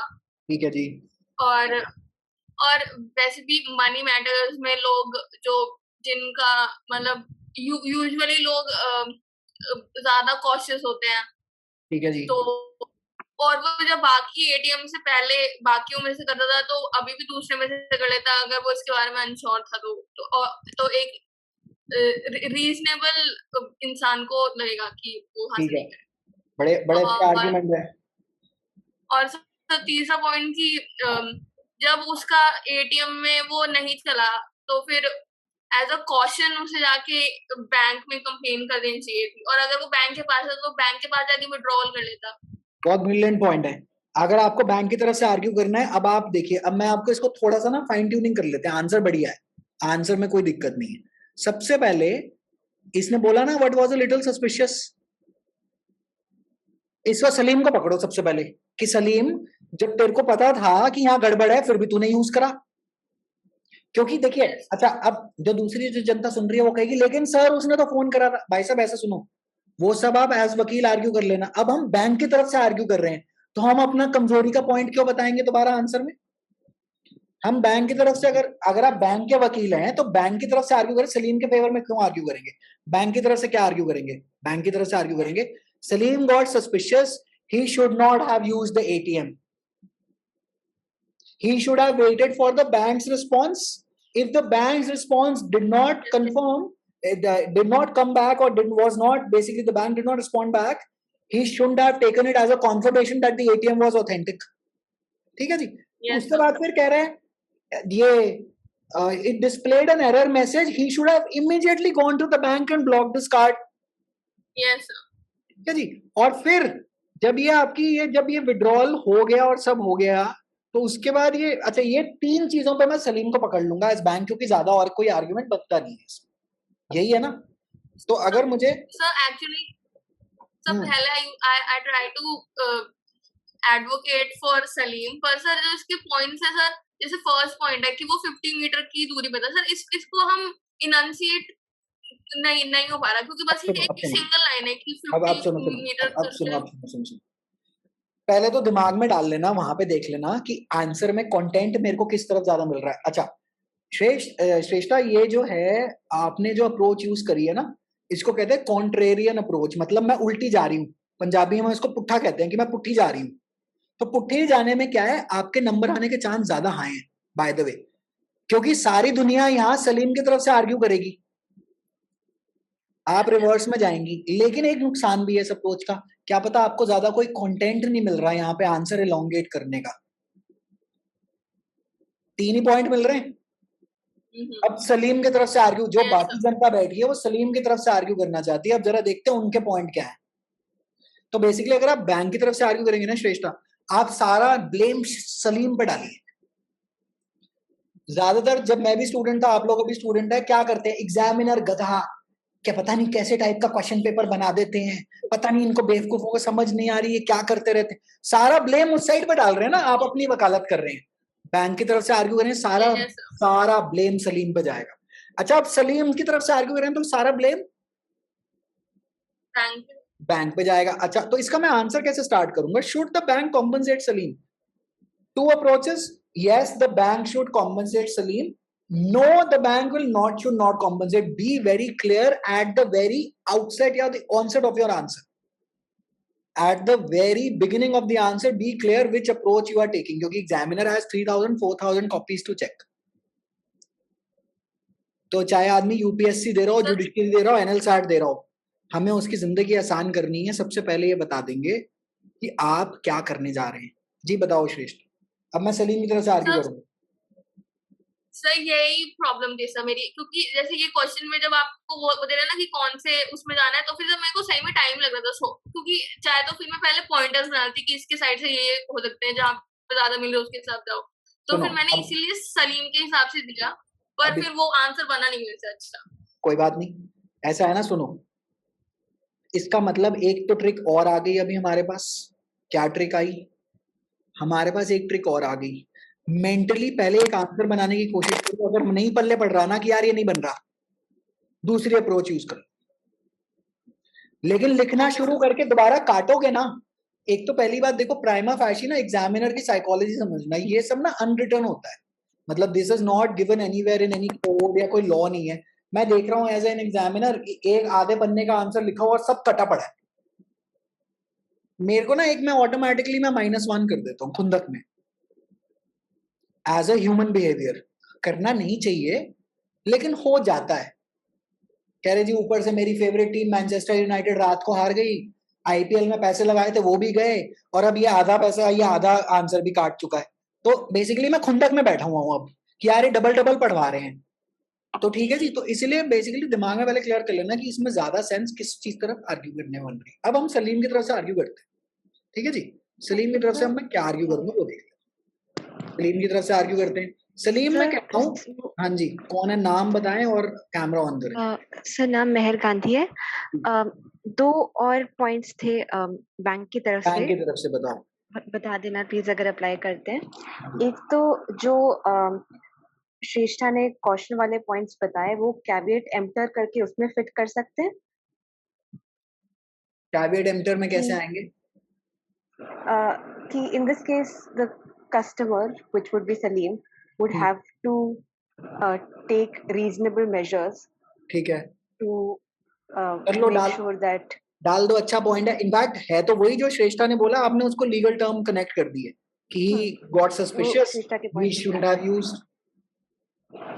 ठीक है जी. 50 मीटर दूर था तो बैंक के पास खुद जा सकता था. दूसरा ये कि हम ये भी कह सकते हैं कि the bank is not in any way connected to the ATM that is fraudulently set up. इसलिए it is not responsible for it. If anything, its trademarks are being violated. If there is a similar logo being set up, but that does not put any liability on it to compensate Salim. ठीक है, अच्छा argument है, कर दो. अच्छा, अब ये दिमाग में आएगा कि यार ये कोर्ट ऑफ लॉ में चले, भाड़ में क्या कोर्ट ऑफ लॉ, हमें यहाँ पे एग्जाम करना है. एग्जाम में वो देख रहा है कि आपका दिमाग चल रहा है इन बातों पे, चल रहा है, बहुत अच्छी बात है, चल रहा है, मेरे को तो दिख ही रहा है कि चल रहा है, तो डालो. लेकिन बस सिर्फ ये बोल देना, जैसे कैविएट एम्प्टर टर्म यूज करी, सबसे पहले कैविएट एम्प्टर का मतलब buyer beware. Do not presume that the examiner knows any legal terminology. Explain the legal terminology that you are going to be using, right? अब जैसे आपने ट्रेडमार्क बोला, तो ट्रेडमार्क के साथ जरूर बोलना that it's an intellectual property right violation, IPR की violation है ना, in a sense, correct? तो इसके अंदर IPR की violation है, तो ये चीज यूज करके आर्ग्यू कर दो, because mind you, वो ये चेक नहीं कर रहा कि आपका आर्ग्यूमेंट बहुत अच्छा है, ना ना ना, वो ये चेक कर रहा है क्या जो आप चीज आर्ग्यू कर पा रहे हैं आपने किसी रैशनल पे आर्ग्यू करा है उस चीज को. आर्ग्यूमेंट तो ओपन एंडेड है, मतलब केस हारने जीतने से चवन्नी का फर्क नहीं पड़ता, लेकिन क्या आपने अच्छा आर्ग्यूमेंट दिया, ये चीज ज्यादा मायने रखती है. तो आपने तो अच्छे आर्ग्यूमेंट दिए तो आपके भी नंबर बन जाएंगे. ठीक है जी, तो आप यूज करिए, कोई दिक्कत नहीं. अच्छा, अब हम चलते हैं सलीम की तरफ से. मान लेते हैं अब सलीम ने हमें बैंक ट्रांसफर कर दिया कि बेटे ये पकड़ो अपनी वकालत की फीस और मेरी तरफ से अब आर्ग्यू करो. आर्ग्यू करते हैं, अच्छी बात है. तो आर्ग्यू करने पे वकील क्या, ये बेसिकली क्या आर्ग्यू करेगा, आर्ग्यू ये करते हैं वकील ये सलीम की तरफ से कि क्या बैंक को दिखाई नहीं दे रहा था, it was only 50 meters, pointer number 1. Therefore the bank should have taken full responsibility into looking at a fake ATM that has been set up, and the bank manager would have known that they have not set up this ATM and their brand name is being used. ठीक है जी. दूसरी बात, when Salim had informed the bank's helpline number, Salim did not hear from them for 6 days. 6 days is a long enough time for bank to take some action on a complaint that has been forwarded to them. तो देखिए, मैं passage की details use कर रहा हूं, मैं अपने आप डिटेल नहीं बना रहा. मैं 50 मीटर उसको एग्जामिनर को पकड़ा के आ रहा हूं कि मैंने पकड़ लिया, मैंने तेरे जो प्रश्न है उसका गला पकड़ लिया. 50 मीटर तूने बोले, ले. 6 डेज बोले, ले, मैं इसको भी यूज करूंगा, आर्ग्यूमेंट में यूज करूंगा. अच्छा, तीसरी बात, how did the bank allow more than the money that was allowed daily for ATM withdrawals? How did he allow this to be pulled out from IGT bank? ये कैसे कर दिया इसने? फिर मैं बैंक की, अच्छा रियल लाइफ में बैंक की गलती हो ना हो कोई फर्क नहीं पड़ता, बाढ़ में. यहाँ पे हम आर्ग्यू करेंगे जब सलीम की तरफ से ना, तो हम क्या बोलेंगे, बैंक तू गलत है, under any and all circumstances. भाई साहब बैंक ही गलत है, चाहे मुझे पता बैंक कहीं ना कहीं सही होगा, लेकिन मैं तो वकील हूं, मैं तो एक ही साइड की बोलूंगा. और किस साइड की बोलूंगा, जिस साइड से पैसे आए हैं, जिस साइड से मुझे आर्ग्यू आउट करना है. फंडा क्लियर? ठीक है जी, आगे चलते हैं. अच्छा, तो मेरे 3 पॉइंट हो गए. 50 मीटर, 6 दिन is long enough time for the bank to look into it. How did the bank allow daily permissible limit से ज्यादा? अच्छा सर, पहले मुझे पूरे करने दीजिए, रुके. Then the bank representatives were unable to offer any help. Bank has failed yet again. Has the bank failed not yet again? Yes or no? Yes, sir. चौथा point, bank has still failed to offer any help. अच्छा, और उसके बाद from people who tried to use the ATM, they kept the fake ATM operational for a week. What was the bank doing for a full week? And a lot of, मतलब ये जो later withdrew large sums of money from the accounts of people who use the fake ATM. इसका मतलब सिर्फ, अब मैं last point जो use करूंगा इसमें लीगल रीजनिंग में, कि भाई साहब सलीम अकेला नहीं है, सलीम के साथ इतने लोग थे, तो इतने लोगों ने कंप्लेंट भी तो करी है. इतने लोगों ने कंप्लेंट भी तो करी है, तो बैंक कर तो रहा था, कर क्या रहा था? Therefore I conclude that IgD bank should compensate Salim, full stop. 5 pointer निकाल दिए मैंने। मुझे बताएं इसमें 5 नंबर में से एग्जामिनर मुझे क्या देगा? मिनिमम मैं क्या सारे काट ले तू, 3 तो देगा, 3 देगा कि नहीं देगा? 3 दे देगा, मुझे पक्का पता है। और अगर मैं बैंक की तरफ से आर्ग्यू करूं तो मुझे मेहर और श्रेष्ठ के आर्ग्यूमेंट बहुत श्रेष्ठ लगे। श्रेष्ठ था वो बोल रहे हैं तो मैं श्रेष्ठ, हिंदी में श्रेष्ठ हो जाती है, तो श्रेष्ठ लगे मतलब बहुत ही अति उत्तम लगे, सर्वोच्च श्रेणी के लगे, तो मुझे अच्छा लगेगा, तो मैं वहां भी 2.5-3 नंबर दे ही दूंगा। अच्छा वहां पे क्योंकि थोड़ा सा आंसर शॉर्ट रह जाएगा तो शायद 2.5 दे दूंगा, सिंपल बात है। और अच्छा आपके हिसाब से कोई और यहाँ पे आर्ग्यूमेंट बनता है? हाँ जी सोमिल जी बताएं। सर मैं ये चीज बोल रहा था कि मतलब इस आर्ग्यूमेंट के स्टार्टिंग में हम ब्रीच ऑफ ड्यूटी भी डाल सकते हैं ना sir? Breach of duty caveat and, अच्छा किसकी ब्रीच ऑफ ड्यूटी? अब आप पहले ये बताएं कि आप सोमिल ये इधर से आईजीडी की तरफ से, सलीम की साइड से? सलीम की साइड। अच्छा तो क्या डालोगे बताओ? सर ब्रीच ऑफ ड्यूटी ऐसे सर क्योंकि आपके नेग्लिजेंस की वजह से आप अपने ड्यूटी फुलफिल नहीं कर पाए, और तो इस वजह से जो बाकी लोगों के साथ फ्रॉड हुआ सर उसका।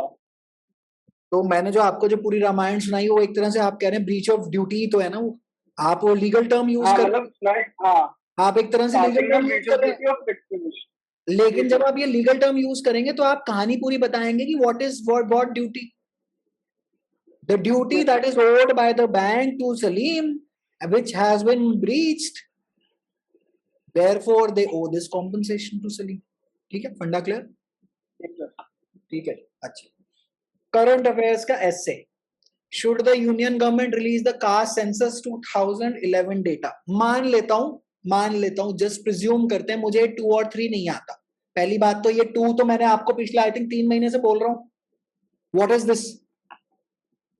यूजफुलनेस/यूजलेसनेस ऑफ यूएन, आपके डॉक्यूमेंट में पहला पैसेज है ये जो शशि थरूर ने वो लिखा है, 1 to 1 भी चेक करोगे ना, बेटर देन नो यूएन। अगर ये आ जाता ना एग्जाम में, और अगर आप वही वाले पैसेज के सिर्फ 15 पॉइंट लिखाते, 10-15 पॉइंट, आपको पूरे नंबर मिलने के चांस थे, क्योंकि वो पैसेज उन्होंने शशि थरूर ने लिखा ही बड़ा कमाल है। अब मुसीबत ये होगी कि उन्होंने सैंपल पेपर रिलीज कर दिया और उसमें डाल दिया, इसका मतलब एग्जाम में तो अब ये नहीं आ रहा। ठीक है, अच्छा अब मान लेते हैं कि हमने ये करना है, should the union government release the caste census 2011 data. मैं कहता हूं लाइफ और डेथ की ऑप्शन है, मेरे को ये बाकी दोनों पता ही नहीं है, मुझे भाई साहब ये दोनों तीनों ये पता ही नहीं है। अब मैं पहले का आंसर क्या लिखूंगा, मतलब लंबी छोड़नी है इसके अंदर, तो क्या टोन क्या यूज करूंगा? कोई बताएं सर। प्रीएम्बल और इन सबको कॉन्स्टिट्यूशन को ले आएंगे बेसिकली कि कहते हैं आप उनके जो आइडेंटिटी है एज कास्ट आप उसको सेपरेट कर रहे हो, जो आप डेमोग्राफी आप एज कास्ट बता रहे हो, ना कि क्या कहते हैं किसी और सेंस आप कास्ट बता रहे हो। तो जो पॉलिटिशियंस हैं, जो पॉलिटिकल पार्टीज हैं, वो उसको अपने पॉलिटिकल प्रोपेगेंडा की तरह यूज कर सकते हैं उन सेंसेस को। जी कोई और? तो सर इसमें हम ये कह सकते हैं कि जैसे अगर वो कास्ट सेंसस को रिलीज करते हैं तो उससे एक बेनिफिट ये होगा कि जो स्टेट है वो ये देख पाएगी कि हमारी स्टेट्स के अंदर कितने एससीज हैं, कितने ओबीसीज हैं, ताकि वो उनको और मतलब रिजर्वेशन देख के उनको नाम बताएं और कैमरा ऑन करें। मेरे को नहीं पता कि मैं किससे बात कर रहा हूँ, तो मैं बेटर ऑप्शन आपको बता। सर नाम तेजस्वी। अच्छा ठीक है जी, तेजस्वी कालरा जी। अच्छा आपने क्या कहा कि जी वो आइडेंटिफाई करें ताकि कम्युनिटी को और ज्यादा बेनिफिट पहुंच पाए? Yes sir. अच्छा ठीक है। अच्छा आगे कोई और? सर अदिति सर यहाँ पर यही बोल सकते हैं कि इतनी सारी स्कीम्स लॉन्च होती हैं, एप्स लॉन्च होते हैं for backward classes, and also अगर कास्ट सेंसस आ जाएगा तो वो हेल्पफुल रहेगा उन स्कीम की इम्प्लीमेंटेशन के लिए। जो हमारा शेड्यूल्ड ट्राइब्स और एट्रोसिटीज वाला जो एक्ट है उसका अगर हमें सही से इम्प्लीमेंटेशन चाहिए तो हमें ये रिलीज करना चाहिए। एंड मे बी ये सिर्फ गवर्नमेंट चेंज और पॉलिटिकल शिफ्ट जो हुआ है उसके कारण से कास्ट सेंसस रिलीज नहीं हुआ है। ठीक है, अच्छी बात है। और कोई? सर एक अच्छा पॉइंट ये डाल सकते हैं कि सर जैसे कि इलेक्शन कोई भी साल में रुका नहीं, 2020, 2021 इलेक्शन कंटिन्यूअसली होते आया है, कोरोना में भी, लेकिन फिर ये कास्ट सेंसर में क्यों डिले किया जा रहा है? ये क्रिटिसिज्म के तौर पे गवर्नमेंट को ये कर सकते हैं। ठीक है जी। इसमें अगर दूसरा अगेंस्ट में जाना तो ये जा सकते हैं कि एडमिनिस्ट्रेटिव कॉस्ट बहुत होती है सेंसस की, बहुत मनी लगने वाला है, तो उस वजह से फीजिबल नहीं है। अच्छा शिखा, ठीक है। मेहर, आप कुछ बोल रहे थे? जी सर, अगर अगेंस्ट पॉइंट देना हो तो ये मेंशन कर सकते हैं कि कास्ट सेंसस में ऐसा कहा गया है कि काफी गलतियां भी हैं, एन्यूमरेशन में कुछ इश्यूज हुए हैं, तो वो डेटा कितना एक्यूरेट है वो रिलायबल नहीं है। और दूसरा, अगर हिस्टोरिकल पॉइंट लाना हो तो ये एग्जांपल दे सकते हैं कि जब कॉलोनियल एरा में 19th सेंचुरी में सेंसस में कास्ट इंक्लूड हुआ था, वहां पर भी एन्यूमरेशन में प्रॉब्लम्स हुई थी, और उससे ये प्रायर केस है कि काफी सारे अलग और नई कास्ट कैटेगरीज क्रिएट हो गई थी। तो अगर डेटा एक्यूरेट नहीं है तो उसको ना रिलीज करने का ये एक आर्गुमेंट हो सकता है। ठीक है जी। तो इसके अंदर सबसे पहले मैं मान रहा हूँ, मैं ये डिस्कशन का बेसिस ये कर रहा हूँ जी, मैं डिस्कशन का बेस ये कर रहा हूँ कि मुझे ये कंपल्सरीली SA1 लिखना है। अच्छा, SA1 के अंदर इसने देखिए, अगर आप तीनों देखेंगे तो तीनों आपसे प्रश्न पूछे हैं। प्रश्न पूछे हैं कि नहीं पूछे? Yes, sir. Should the union government release the caste census 2011 data? Answer क्या? आंसर शुरू कैसे करेंगे? यस या नो? यस या नो से करना चाहिए। आपका जो ओपिनियन है वो क्लियर होना चाहिए। बिल्कुल क्लियर कट आप रखिएगा, बिल्कुल क्लियर कट आपने रखना है कि डू यू, क्योंकि उसने आपको ओपन एंड चॉइस दे दिया है कि बेटा किसी भी रास्ते चले जा, मुझे बता दियो कि उस रास्ते जा रहा है तो जा क्यों रहा है। ऊपर आपने लीगल रीजनिंग में भी यही खेल खेल रहा था, करंट अफेयर्स में भी यही खेल खेल रहा है, लेकिन करंट अफेयर में आप टॉपिक वो चुनिएगा जिसके अंदर आपके पास कुछ उस करंट अफेयर रिलेटेड कोई फैक्चुअल सामान है। अच्छा, मैरिटल रेप पे अगर ऐसे आ गया तो भाई साहब ऐसा हो नहीं सकता कि section 375 justice Verma committee IPC में इंडिपेंडेंट थॉट की जजमेंट आप ना मेंशन करें, क्योंकि करंट अफेयर में वो आपकी ये भी चीज चेक कर रहा है कि क्या आपको रीसेंट उस टॉपिक से कोई डेवलपमेंट पता है कि नहीं। ठीक है जी। अच्छा, मैरिटल रेप के ऊपर अगर ऐसे आता है तो आप पहले डिसाइड करिए कि marital rape should be made an explicit offence under the IPC और it should not be made an offence. और उसके अंदर भी बॉटल नेक आप लिख सकते हैं that yes, that there are some grey areas of concern, but then law evolves over time and those will get clarified over time by precedents of the court. That is a good point that you can put in. Now when we come to the should the union government release the caste census 2011 data, मैं मान लेता हूँ कि इसने ये answer any1 की बजाय सिर्फ एक ही लिख दिया। अब इस पे मुझे कुछ ही नहीं आता और मैं क्या लिखूंगा, तो उसके अंदर मैं ये लिखूंगा। अच्छा, लाइक फॉर एग्जाम्पल मैं तो ये करूंगा कि जी यस, या रादर चलिए नो पकड़ लेते हैं। No, they should not release the caste census 2011 data. Cast इतनी बड़ी हमारे हिंदुस्तान में प्रॉब्लम रही है, कास्ट की अगर डेटा रिलीज होने पे पॉपुलेशन और भड़क सकती है, the situation can spiral out of control. As it is, we live in a time where frequent mini riots break out very often in metros as well. So therefore caste census में ना ही हो, क्योंकि अगर data अगर वो आया तो उससे वोट बैंक पॉलिटिक्स और खेली जा सकती है। ब्रॉडली टोन ये रहेगी पैसेज की। अच्छा, और इसमें अगर मुझे कोई रीसेंट करंट अफेयर डेवलपमेंट जो कि एक्चुअल फैक्ट है हुआ है तो वो मुझे मिर्च मसाला आइसिंग ऑन द केक इस पे डालना ही डालना है, उसके बिना मैं ये आंसर नहीं लिख सकता। अच्छा, दूसरी बात अब ये करते हैं कि अगर मैं मान लो मैं yes it should be, then जो आपने पॉइंट बताए कि जी बेनिफिट होगा, इलेक्शन कराने हैं, they can be better manage, ये वो जो भी अभी आपने बोला, फिर आप वो डाल कर आएंगे।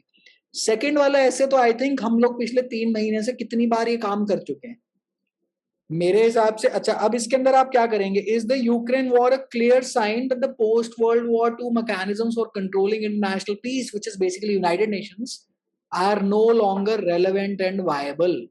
अच्छा जी, तो इसमें सीधी बात है, वही वाला जो पैसेज जो मैंने आपको दे रखा है वही पटक देंगे। लेकिन सबसे पहले आंसर क्या लिखेंगे, सबसे पहली लाइन क्या लिखेंगे? Yes, that they are viable. So we should start with like clearing our point. One word doesn't signify that they are not viable. United Nations, one of the primary mechanism for controlling international peace is the United Nations, and it is not that United Nations has not done anything. अच्छा, और जब मैं UN पे बारे में बात कर रहा हूँ, जैसे आईसीजे जैसे कुलभूषण जाधव जैसा भी कोई फैक्ट डाल सकता हूँ बीच में कि अगर आईसीजे नहीं होता तो अभी तक तो पाकिस्तान उसको उड़ा चुकी होती। करेक्ट? ठीक है जी। Yes, sir. तो आप ये बात समझें कि आपके पास जो पैसेज है वो डालेंगे। अच्छा, अब आप मेरे कहने पे, ये कौन है भैया? सोमिल जी जरा थोड़ी अपनी म्यूट कर लो। ये क्या बोलते हैं, मैरिटल रेप पे ऐसे रेडी है? सबने रेडी करा हुआ है? मेरे हिसाब से मैक्सिमम लोगों ने तो मेरे को भेज भी दिया और मैंने उसको आपको बता भी दिया है। अच्छा, उसके अंदर आर्टिकल और सेक्शन में गलती मत कर देना। बहुत लोगों ने आर्टिकल 375 लिख दिया था। आर्टिकल 375 नहीं है भैया, सेक्शन है। ठीक है जी। अच्छा, दूसरी बात, हिजाब पे ऐसे रेडी है कि शुड, अब यहाँ पे क्वेश्चन क्या आएगा? हिजाब पे ये नहीं लिखा है write a 500 word essay on hijab. Should hijab be allowed in school college? Question mark. अच्छा, जब आप उस पे ऐसे लिखेंगे तो आपका धर्म क्या है? धर्म मीनिंग जो चीज आप करके ही आएंगे, क्या कर आएंगे उसमें मिनिमम आपको क्या लिखना है? केस लॉ का नाम क्या है? केस लॉ का नाम रेशमा वर्सेस क्या है? State of Karnataka, if I am not mistaken. In the recently concluded Karnataka high court judgement of Reshma versus state of Karnataka, net जो यूट्यूब पे जो हिजाब जजमेंट एक्सप्लेन वो टोटल लिखाएंगे, लेकिन इस टोन में लिखेंगे कि मैं इसको सपोर्ट करता हूं या नहीं करता। अच्छा, अगर नहीं करते तो क्यों? कि अगर एक कम्युनिटी को अलाउ कर दिया फिर सारे आ जाएंगे, then school is a public qualified place, जो बेसिकली हाई कोर्ट ने आर्ग्यूमेंट यूज करे। अच्छा, मैं इसको सपोर्ट करता हूं दैट हिजाब शुड बी अलाउड, क्यों? फिर क्या आर्ग्यूमेंट यूज करेंगे? कि उनकी पर्सनल चॉइस है, no one should be judged on the basis of their dress and appearance, freedom of speech and expression, standard basically चीजें, और ये आप मेंशन कर देंगे। तो दो टॉपिक, तीसरा टॉपिक भी डाल सकते हैं कि वुमेन के अगेंस्ट। सॉरी, आपकी आवाज कट गई, दोबारा बोलिए, नाम लेकर बोलिए। सब श्रेष्ठ सर, ये भी आर्गुमेंट डाल सकते हैं कि ऐसे तो मतलब जैसे इन जनरल विमेन को कि जीन्स पहन ली तो ये क्यों पहन लिया, वैसे वैसे ये डाल सकते हैं। सही बात है, डालो सर। उसमें एक पॉइंट ये भी हो सकता है कि जैसे हम लोगों ने फंडामेंटल राइट्स में आर्टिकल नंबर 25 में किरपान का एक्सेप्शन दे रखा है, तो अगर हम एक कम्युनिटी को एक्सेप्शन दे सकते हैं तो किसी और कम्युनिटी को एक्सेप्शन क्यों नहीं दे सकते? ठीक है जी, अच्छी बात है। तो ये सारे अच्छे आर्ग्यूमेंट हैं। और हम एक और प्रिंसिपल ऐड कर सकते हैं जिसमें हम रीजनेबल अकोमोडेशन को इंक्लूड कर सकते हैं। तो रीजनेबल अकोमोडेशन जैसी अगर आप भारी भरकम टर्म यूज करेंगे तो रीजनेबल अकोमोडेशन एक्सप्लेन जरूर करिएगा।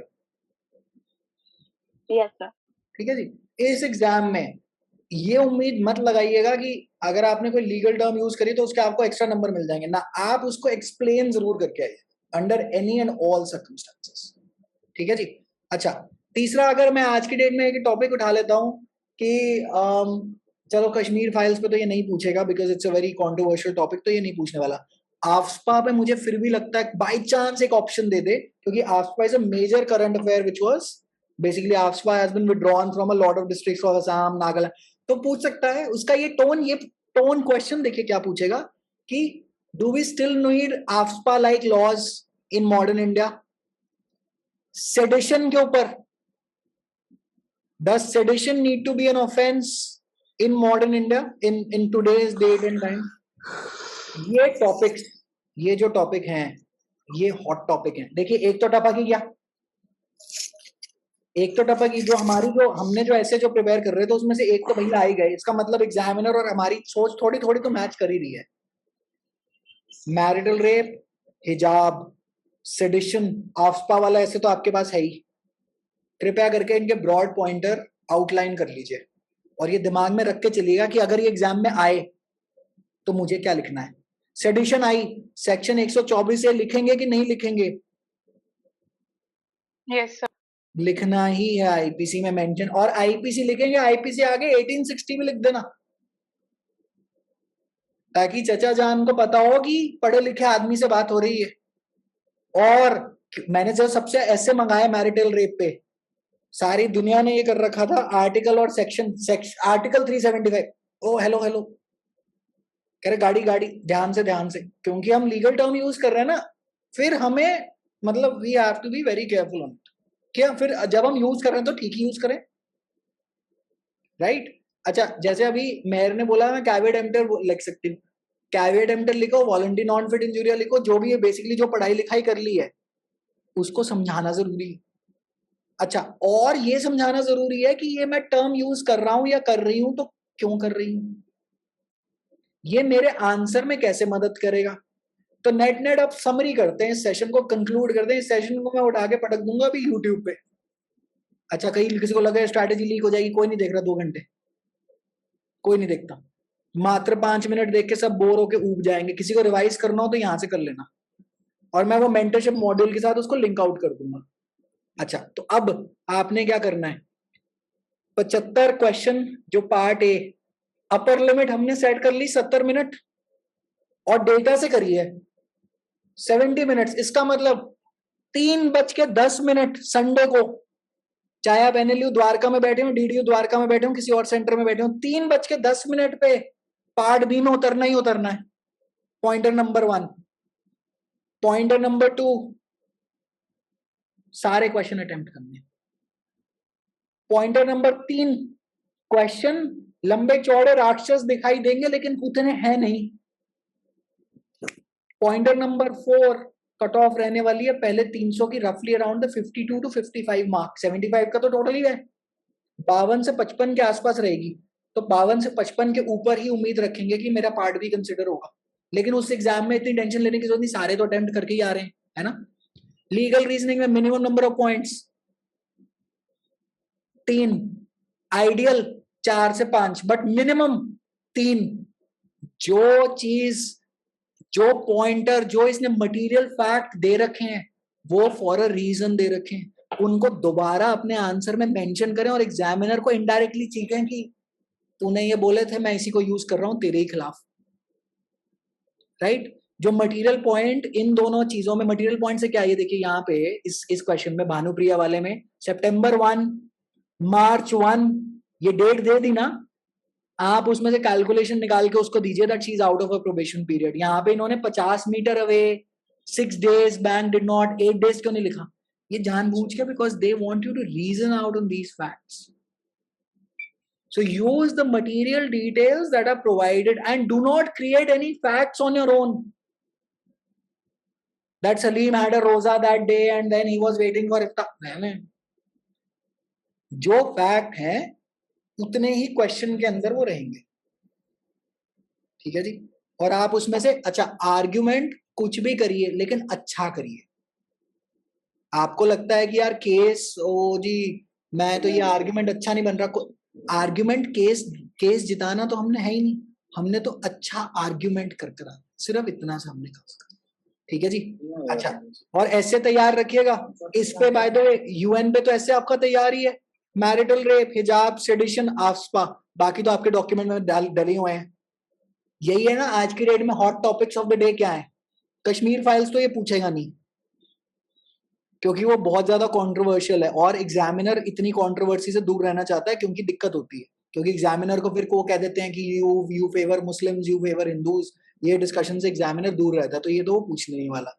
तो इसके अंदर हमने ये बेसिकली समझ लेना है कि आपका ये आपके ऐसे ब्रॉडली तैयार हो, और लीगल रीजनिंग मैंने आपको समझाई दी है। और पार्ट ए में, अच्छा पार्ट ए में फिर कंक्लूजन में वो चीज रह गई थी, वीकेंड वाले में पुट्ठा ऑप्शन, उल्टा option, most accurately sum up वाले में सबसे ज्यादा समान वाला ऑप्शन।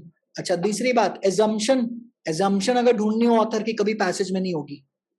अच्छा, ये मान लेते हैं एक क्वेश्चन आता है, चलिए इसको भी डिस्कस करिए। मान लेते हैं ये जो इसने कहा था lawyers are equal stakeholders, but not all of them are well equipped. Not all of them have laptops. This aspect must also be taken into account. कोई मुझे बताएगा इसकी एक करेक्ट assumption क्या हो सकती है? तुक्का मारे, बिल्कुल तुक्का मारिएगा, मैं I won't judge you on it. सिर्फ तुक्का मारिए कि इसकी assumption क्या हो सकती है. अगर मान लेते हैं एक ऑप्शन दे रहे हो, चलो तुक्का मारो, कोई इसका तुक्का मारो कि assumption क्या हो सकती है जी इसकी, इस बंदे की इस चीज को कहने के लिए assumption क्या होगी. कोई एक आदमी ब्लाइंड तुक्का मारो. Not everyone is on the equal footing. अच्छा आगे. Not everyone is. In time में बॉम्बे हाई कोर्ट ने ऑर्डर पास किया था कि जितने भी एडवोकेट्स हैं उनको एक मिनिमम अमाउंट प्रोवाइड करना चाहिए as a salary and stuff like that. तो आप उस पे बोल सकते हैं कि ये चीज यहाँ पर है. अच्छा, अगर हम ये देखें, अगर मैं एजम्पशन लूं साहू जी की अगर मैं एजम्पशन लूं तो मैं क्या ये साहू जी एज्यूम कर रहे हैं कि कुछ वकील गरीब भी हैं? अगर वकील गरीब होंगे तभी तो लैपटॉप नहीं होगा ना उसके पास.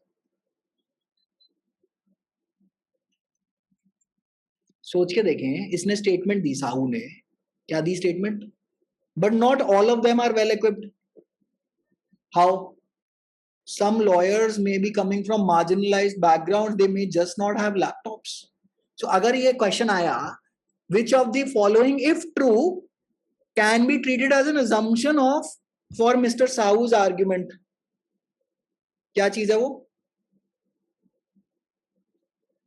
Some lawyers are coming from marginalized communities or they are coming from very poor backgrounds. Therefore, they are not well equipped. Does it make sense? अगर साहू जी ने ये assumption ले नहीं रखी इसके अंदर कि बेटा हर कोई अमीर थोड़े ना होता है, हर किसी के पास लैपटॉप थोड़े ना होते हैं. फंडा क्लियर हुआ कि मैंने क्या बोला है? Yes, sir. अच्छा, दूसरी बात, एक चीज और जो कि बड़ी मतलब इसी के साथ बन सकती है, इसके साथ ये बन सकता है चीज, जैसे वो जो which of the following if true most strengthens Mr. Sahu's argument that some lawyers are from poor backgrounds? Does it strengthen the argument or not?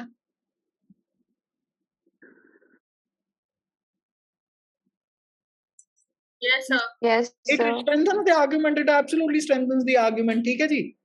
तो इस चीज को मेरे हिसाब से ये देख लीजिएगा, जो स्ट्रेंथनिंग, वीकनिंग और assumption होती है ना, वो कभी पैसेज में मेंशन नहीं होती. वो आपने अपना दिमाग लगा के निकाल के एग्जामिनर को देनी होती. ठीक है जी. चलिए जी, मेरे हिसाब से इस एग्जाम में और कोई डिस्कशन करने का कोई स्कोप नहीं है. सैंपल पेपर 2 हमने इन एंड आउट डिस्कस कर ही लिया है. अब संडे को ढंग से एग्जाम देकर आइए. एंड मेरे हिसाब से we have covered out all the major points. Topics भी हमारे सॉर्टेड है, लिस्टेड है. और क्वेश्चन से डरिएगा, घबराइएगा मत.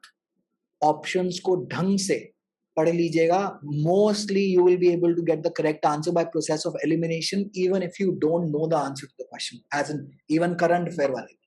तो डरिएगा, घबराइएगा मत. प्रोसेस ऑफ एलिमिनेशन से आप इस एग्जाम को बहुत अच्छे से टैकल आउट कर लेंगे. लीगल रीजनिंग में मैंने आपको सारे फंडे बता ही दिए हैं. I think you through the ये जो DLLB वाला जो ऑनलाइन जो मॉड्यूल्स हैं, आई थिंक सारे के सारे आपने काम कर ही लिए हैं. And that should do the trick for you. ठीक है जी.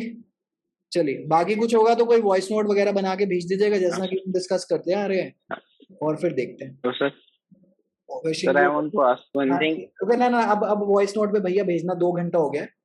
अब जरा मेरे को भी जाना है. वॉइस नोट पे भेज लेना. ठीक है जी. अपना ईमेल एड्रेस जरूर मेंशन कर देना, मतलब लिख के मैसेज कि I am enrolled with this site. ठीक है जी. चलिए जी, मिलते हैं. Wishing you focus all the best. ये जो आपका नाम बता दीजिए, आप जो पूछना चाह रहे थे कुछ. विशाल. हाँ जी, विशाल जी, आप वॉइस नोट बना के भेज दीजिए. ठीक है जी. I'll send you the email as well. हाँ जी, श्रेष्ठा भेज दो. Okay sir. ठीक है जी. Thank you sir. Okay, bye. Thank you sir. Okay जी, welcome. Bye, all the best.